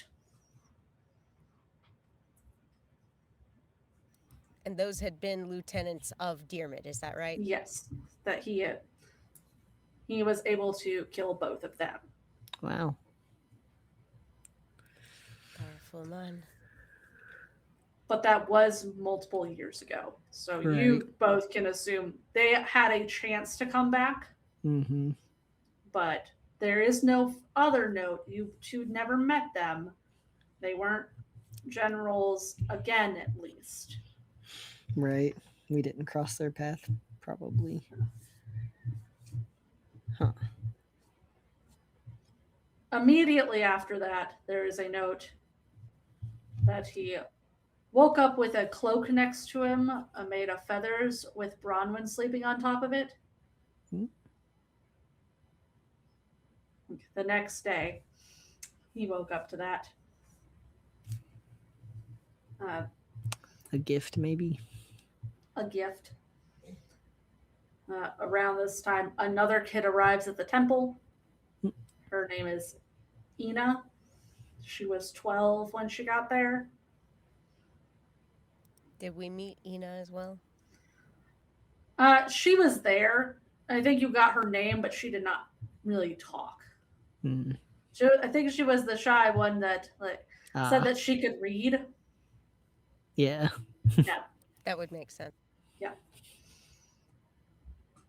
And then you do not see anything else of note until a much more recent set of writing that starts with all of your names at the top. Oh, this is very recent then. Yeah, I'm curious. Well, in for a copper, in for an electrum, let's go. The names you read at the top: Kian, Lamb, Jack, Madden, Chrono, Hazel, Mead, Shamrock. Met a group of 4 adventurers from the Amberwater Guild. Appeared to be the Boundless I was pursuing. We'll have to be more careful in the future. On a quest from the guild to deal with the Boundless. Then there's a note to the side. Why would the guild send out these 4 to deal with such a large group? That's a great question. We were the most qualified people who showed up. Wonderful question. Yet to Guild be has answered. money problems based on what they're paying us. Yeah. Yeah. And Altenvik destroyed by Boundless, scorched earth, possibly multiple banshees inhabit town. Another note is squeezed in directly next to that. Bronwyn delivering note to guild. Then there is a set of your guys' watch habits. The order that you all tend to take. That Jack tends to use Hazel for watching instead of doing it himself, and can be heard playing the mandolin or is drawing typically. That Lamb is usually spending her time preparing breakfast, not paying attention.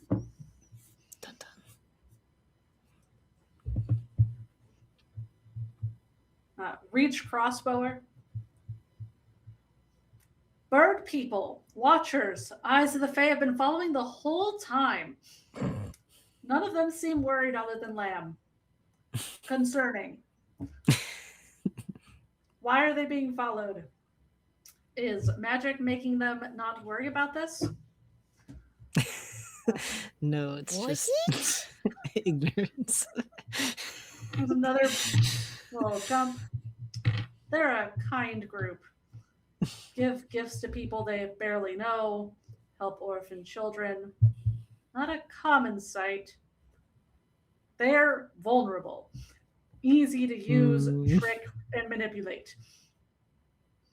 Who's in the bog, bitch?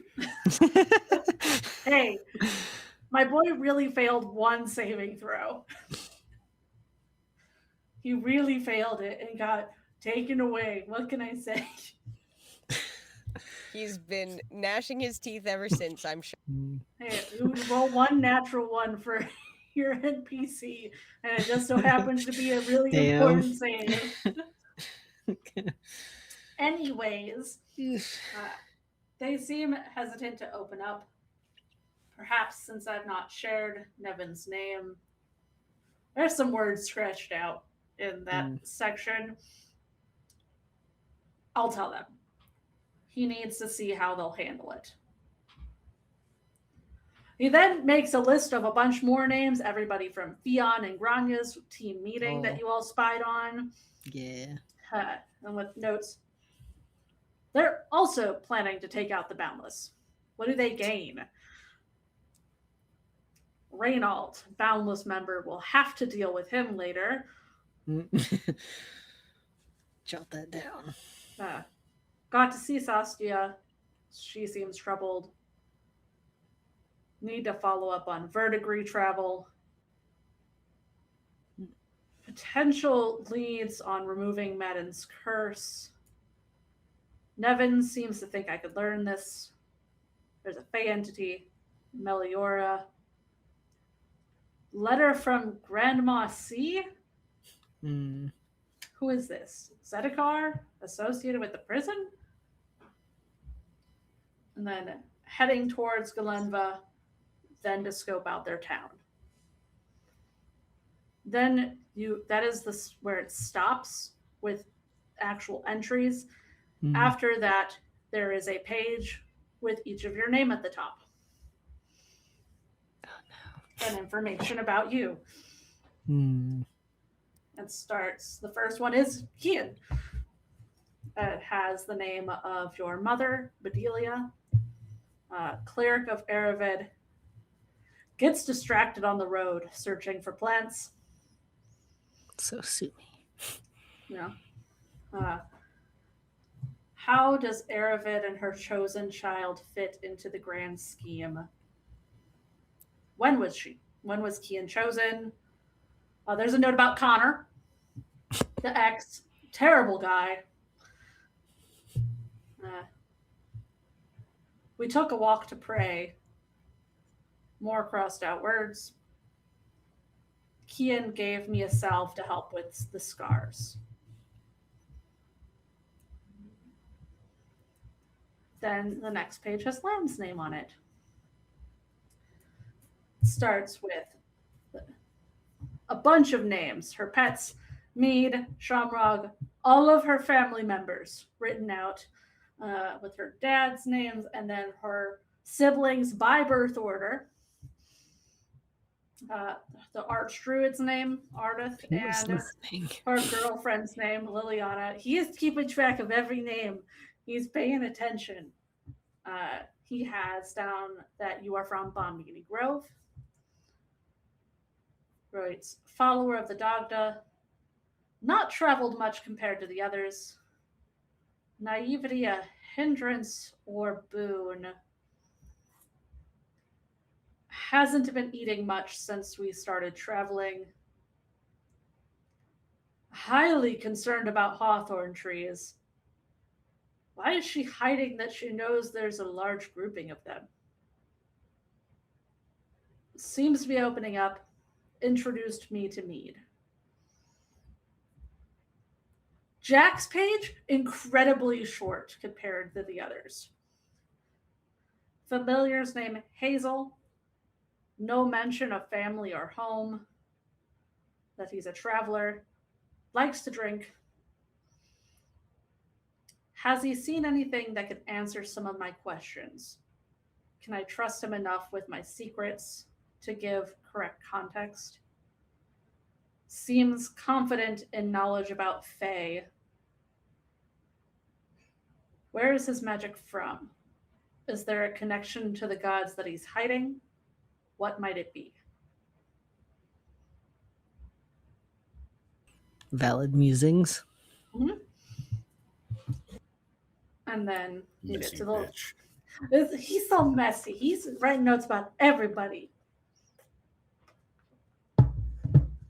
And then you get to the last page, which has Madden's name and Chrono. The words stop and start multiple times on this one. It looks like the line will begin only to be crossed out,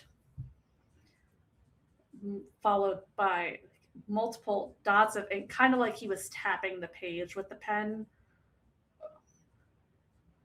And he moves down and starts over. Family up north, the reason he was sent to prison. 10 years ago, 6 years ago, and a handful of months ago. Was he stuck in a cell that long because she had to save me and Sylvie first? His mark is different. It covers no wounds.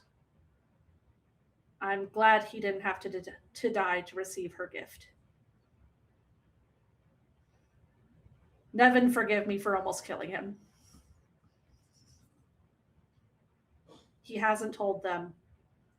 Bronwyn will have to keep to the shadows. Why does the Morrigan have him traveling with this group? They allies? Enemies? Why have us cross paths going after the same foe? Is it to guide him like Sylvie? Is my focus needed elsewhere? And the last line just says, need to deal with these bounty hunters. Those fucking bounty hunters. And that is the last word of his journal. Gracious.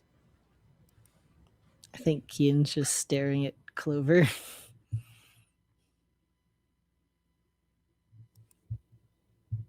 You can see Clover is staring down your skunk peony from her bird nest that has been made for her.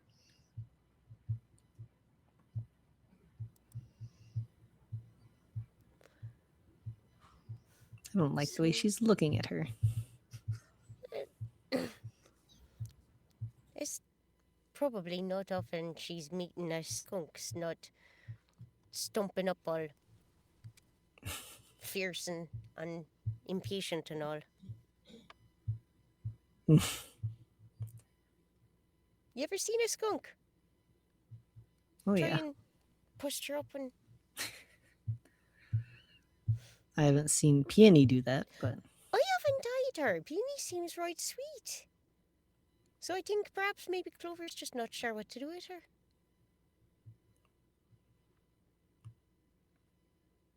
I'm just trying to figure out who even is she? Clover? You mean? I don't know if that's her name from what I we've been dunno. reading here. You've got me? I'm not sure. That's the name she gave me when I asked her.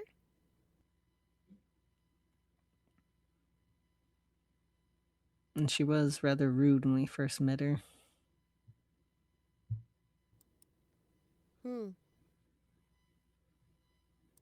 So, what then? You'd say...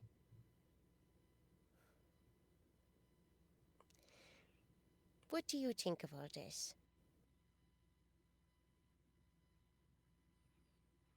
It's hard to say. I mean, clearly everybody was keeping secrets, so what do I know? Well, obviously I was, certainly, and I've done my best to come clean on that, though that was after Varys was scarpered with, so I'll have my conversation with him when we have a chance. I'll catch him up to speed, not leave him out.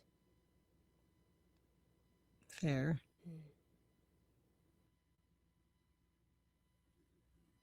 Hmm.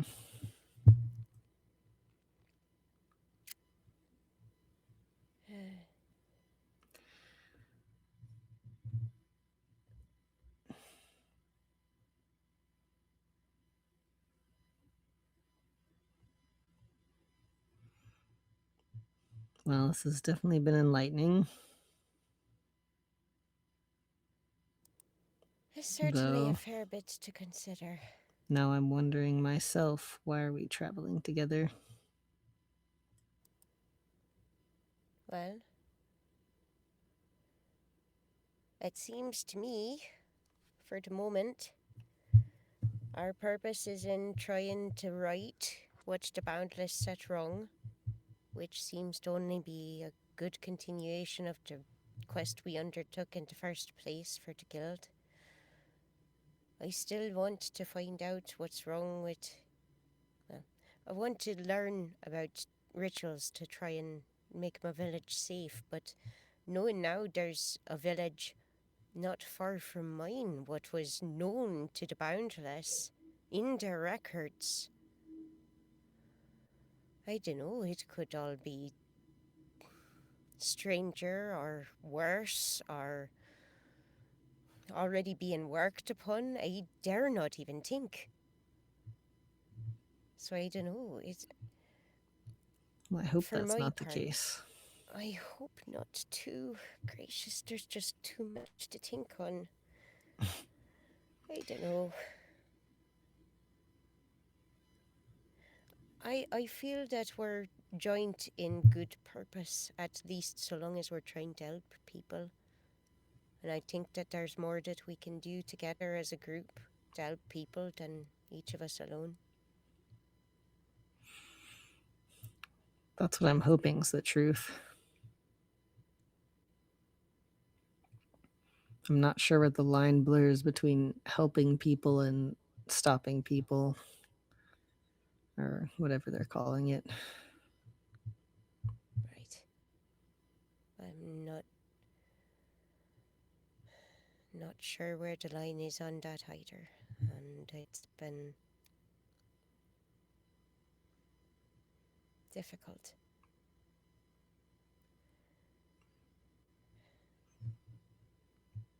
I don't know. If at least we can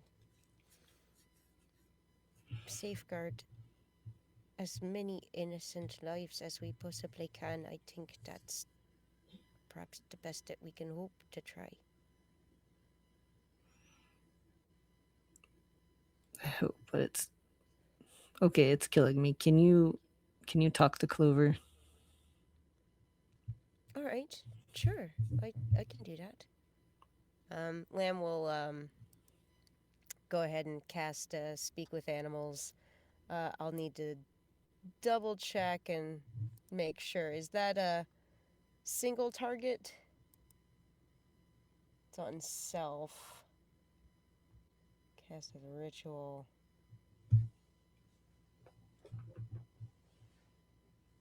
Yeah, it is cast on myself. So, yeah, Lamb will go ahead and get that going and be at the ready to be Kian's interpreter.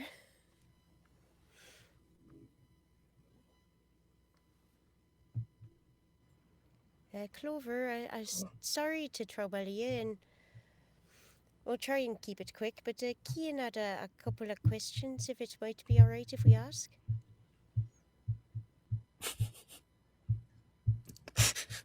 The bird could grimace.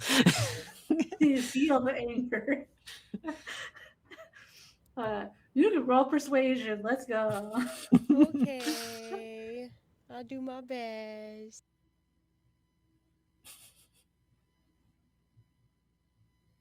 19 on the dice plus 2. 21. Okay. Sure. I might not answer. That's only fair. That's your right. Kian, she'll let us ask a question. She mayn't answer.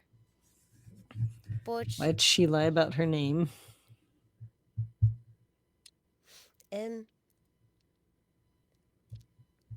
She'll make the Translate. question to Clover. Kian wanted to know why you lied about your name.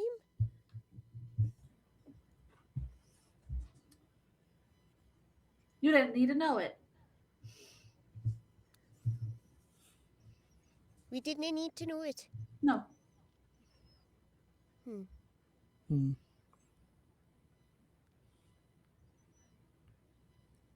I suppose that's fair enough.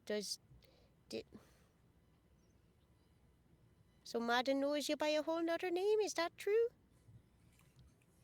I'm confused. Of course you are.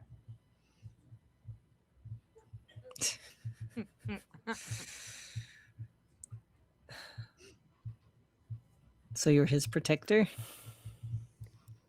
Lamb will. You don't need Lamb to can be reiterate assumed to be every- translating for Kian. Yeah, you're translating. Yeah.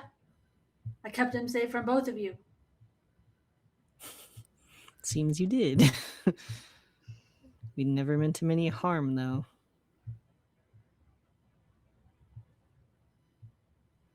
Well, Squeaked. perhaps it may not have been.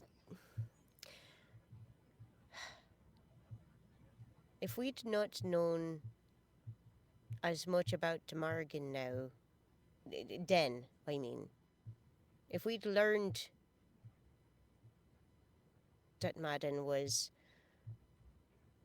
a follower of ours, then I might have been frightened out to me head. I don't know. I might have not. Might have said something foolish. Might have, but you didn't.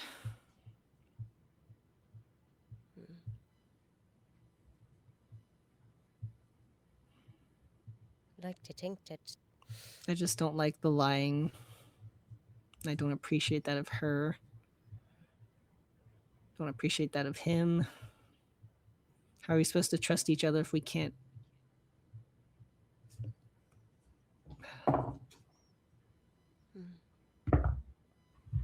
We only lied once. Once. Which time? Twice. Me once, him once. Okay. You with the name and him My with his name, patron? he said the wrong name one time. Hmm. Huh.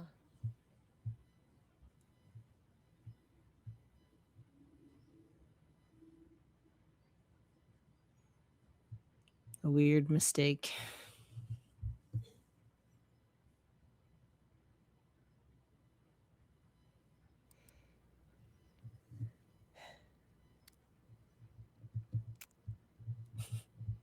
I think that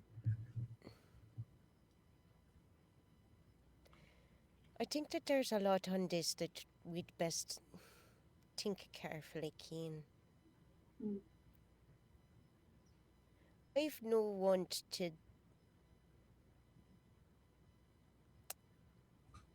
want to chase off a friend on a principle I'm not sure is right.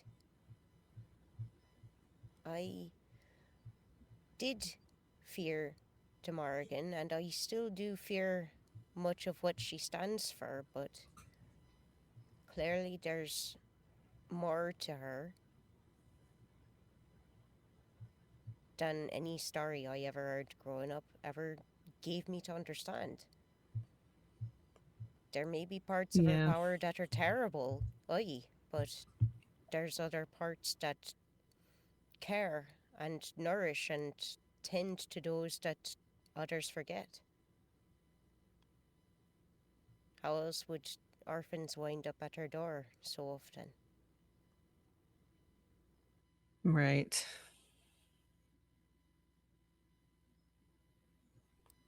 I don't know. And Clearly, she's a patron of those what get hurt by the world around. I think that she and the ones that worship her know that oft-times they won't find a friendly hand.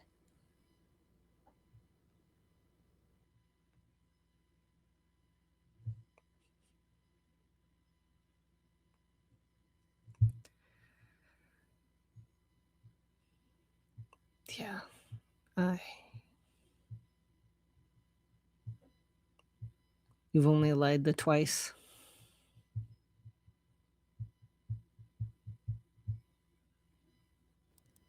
Only the twice. Then that means at least he means what he stands for, so.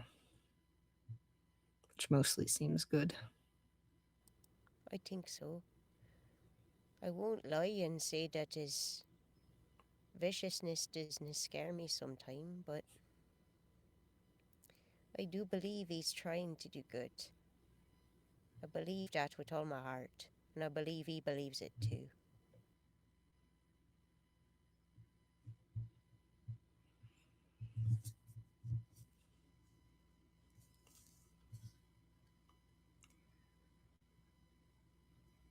We'll have to deal with that later. I don't know. Chrono, do me a favor. Hmm. Don't look like that at Peony.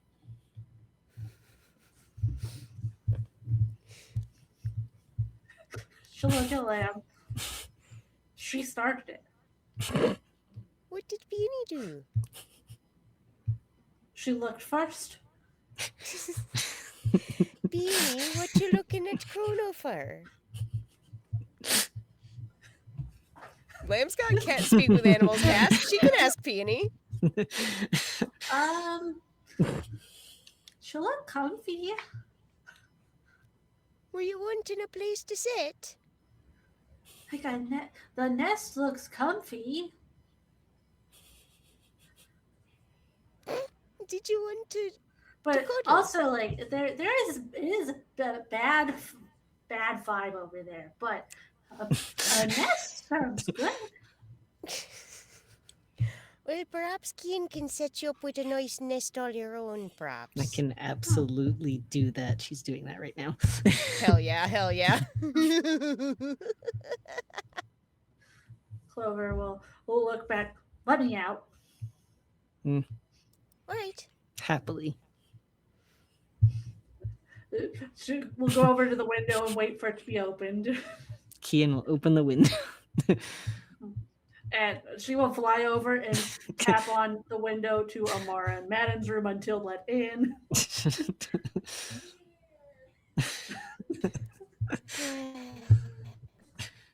Can't hear you. Um,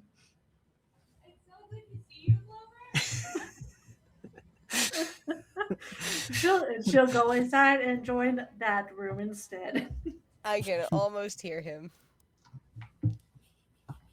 You all hear Madden yell out the window how good it is to see her. You know what? Kian slammed all the window right. shut. Well, I think that perhaps it may be a good idea for us to take a little of the night air, such as there's any night air left. I think we've been at this for a few hours. Yeah, that sounds good. I'm gonna close this fucking book. Yeah. Well, we were looking to learn things. Gracious, And but learn this way. things we did. The end. And those you two can go outside. Mhm. Yeah, as we're going, Lamb is just kind of like massaging at her temple just a little bit. Like, it's an I've awful got lot something to for keep in that. mind. Have you? I'll take it. Kian will happily share a toke with Lamb. Nice. The green leaf, medicinal. You two can go outside and enjoy that as you watch the sunrise together. Already. You know what? Well, it's officially just girly things then. Staying up all night, not sleeping, just talking. Reading other folks' business.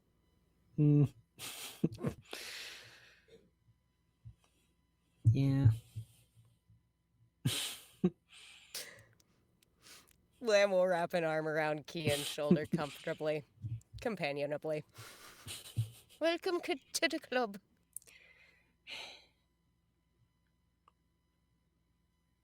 It's been a while since someone lied to my face. Apparently not. I wasn't exactly being...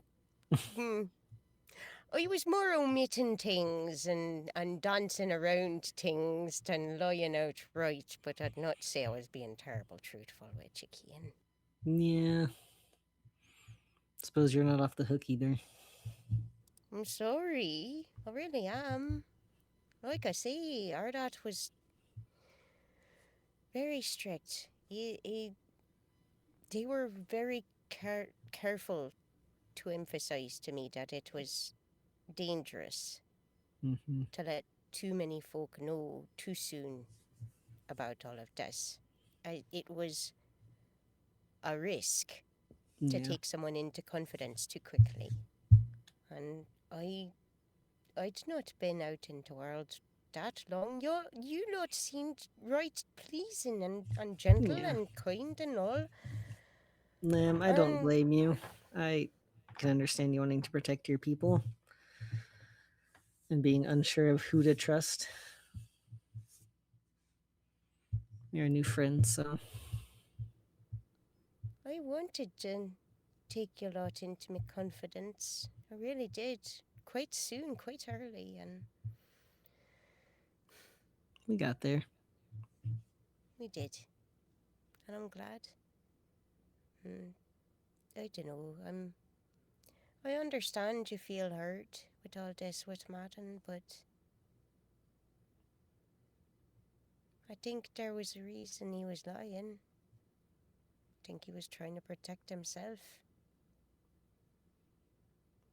And he saw how we all reacted when Varys was talking about his own connection with the lady. Well, that's what's surprising. I mean, I feel like we were pretty understanding, so I don't know why he'd be afraid of that. He spoke out of turn rather a lot behind his back about it. Hmm. I talked about Varys with a lot of you, and I wasn't trying to be mean about it or callous or exclusionary to him or nothing, but Fair. it was I still, could see how that could cause some apprehension. especially considering now that was just how things went with Varys's first group. He was with him but a year, and then they started talking behind his back, finding out about all his business with his lady, and then they didn't want nothing to do with him. Fair. So what's I Madden just don't supposed to think like. when we're starting to act like they acted? Talking behind his back about his lady.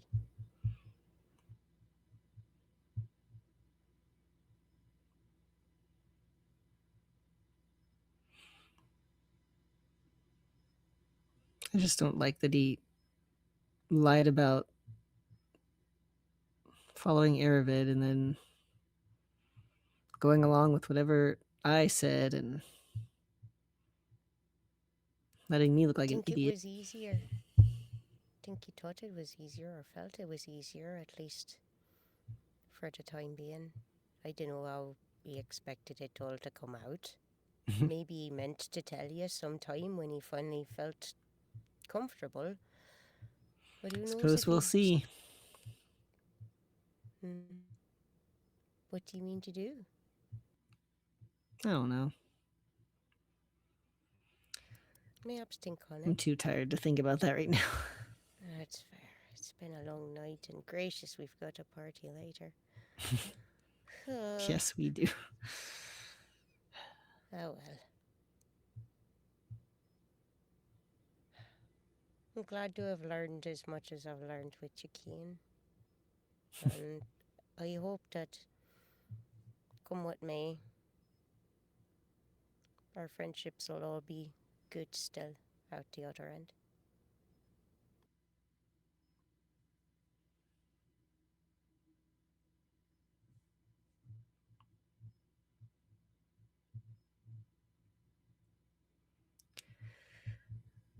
Maybe we should try to turn in.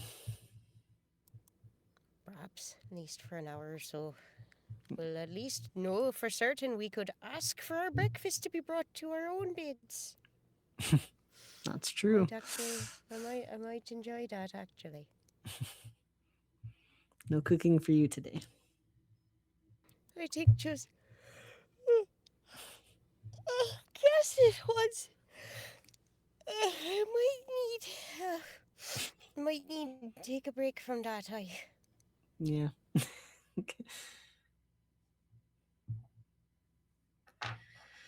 All right, let's go.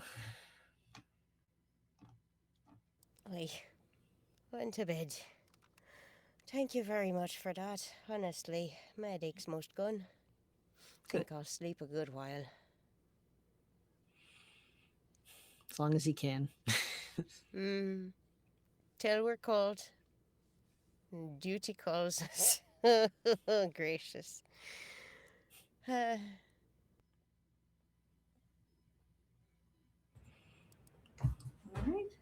You Think the two girls will head. go arm in arm season. back to the bed. You two head back up to your room. Hmm. And that is where we're going to end our session for the night. Madden, Jack, you two do get a long rest for sure. The other two, pending. We'll see how that goes. Or if you will be getting one of those or not. Yeah. Might be a short one. Thank you all for joining us. We'll be back in 2 weeks, whatever day that is. The 3rd. We'll be back on the 3rd. And see how everybody does at a party after learning some great new information. Woohoo! You can join us then for that. If you want to catch up and see how we got here, see all these lies that definitely did not happen because there were only 2 of them. You can check out our backlog over on YouTube under the Dice Cult. Also on there, we've got other games and shows like On the Backs of Gods, our Norse mythology game run by Jillian. Happens every Monday at 8 p.m. Eastern Time. We're in the end game. We're gonna try to stop a god from being made, but who knows? We'll see. Fingers crossed, guys, but never know. Guess we'll find out. We'll find out. Let's see. You could also join us on Instagram, Blue Sky, Facebook, Discord. I make dice. I don't have the link on me because I have too many journal notes in front of me. There's no space for dice link. It's Dragon Ink Dice if you want to look it up. But thank you all for joining us, and we will see you again next time. Good night, everyone. Thanks for joining us, cultists. Good night, everyone.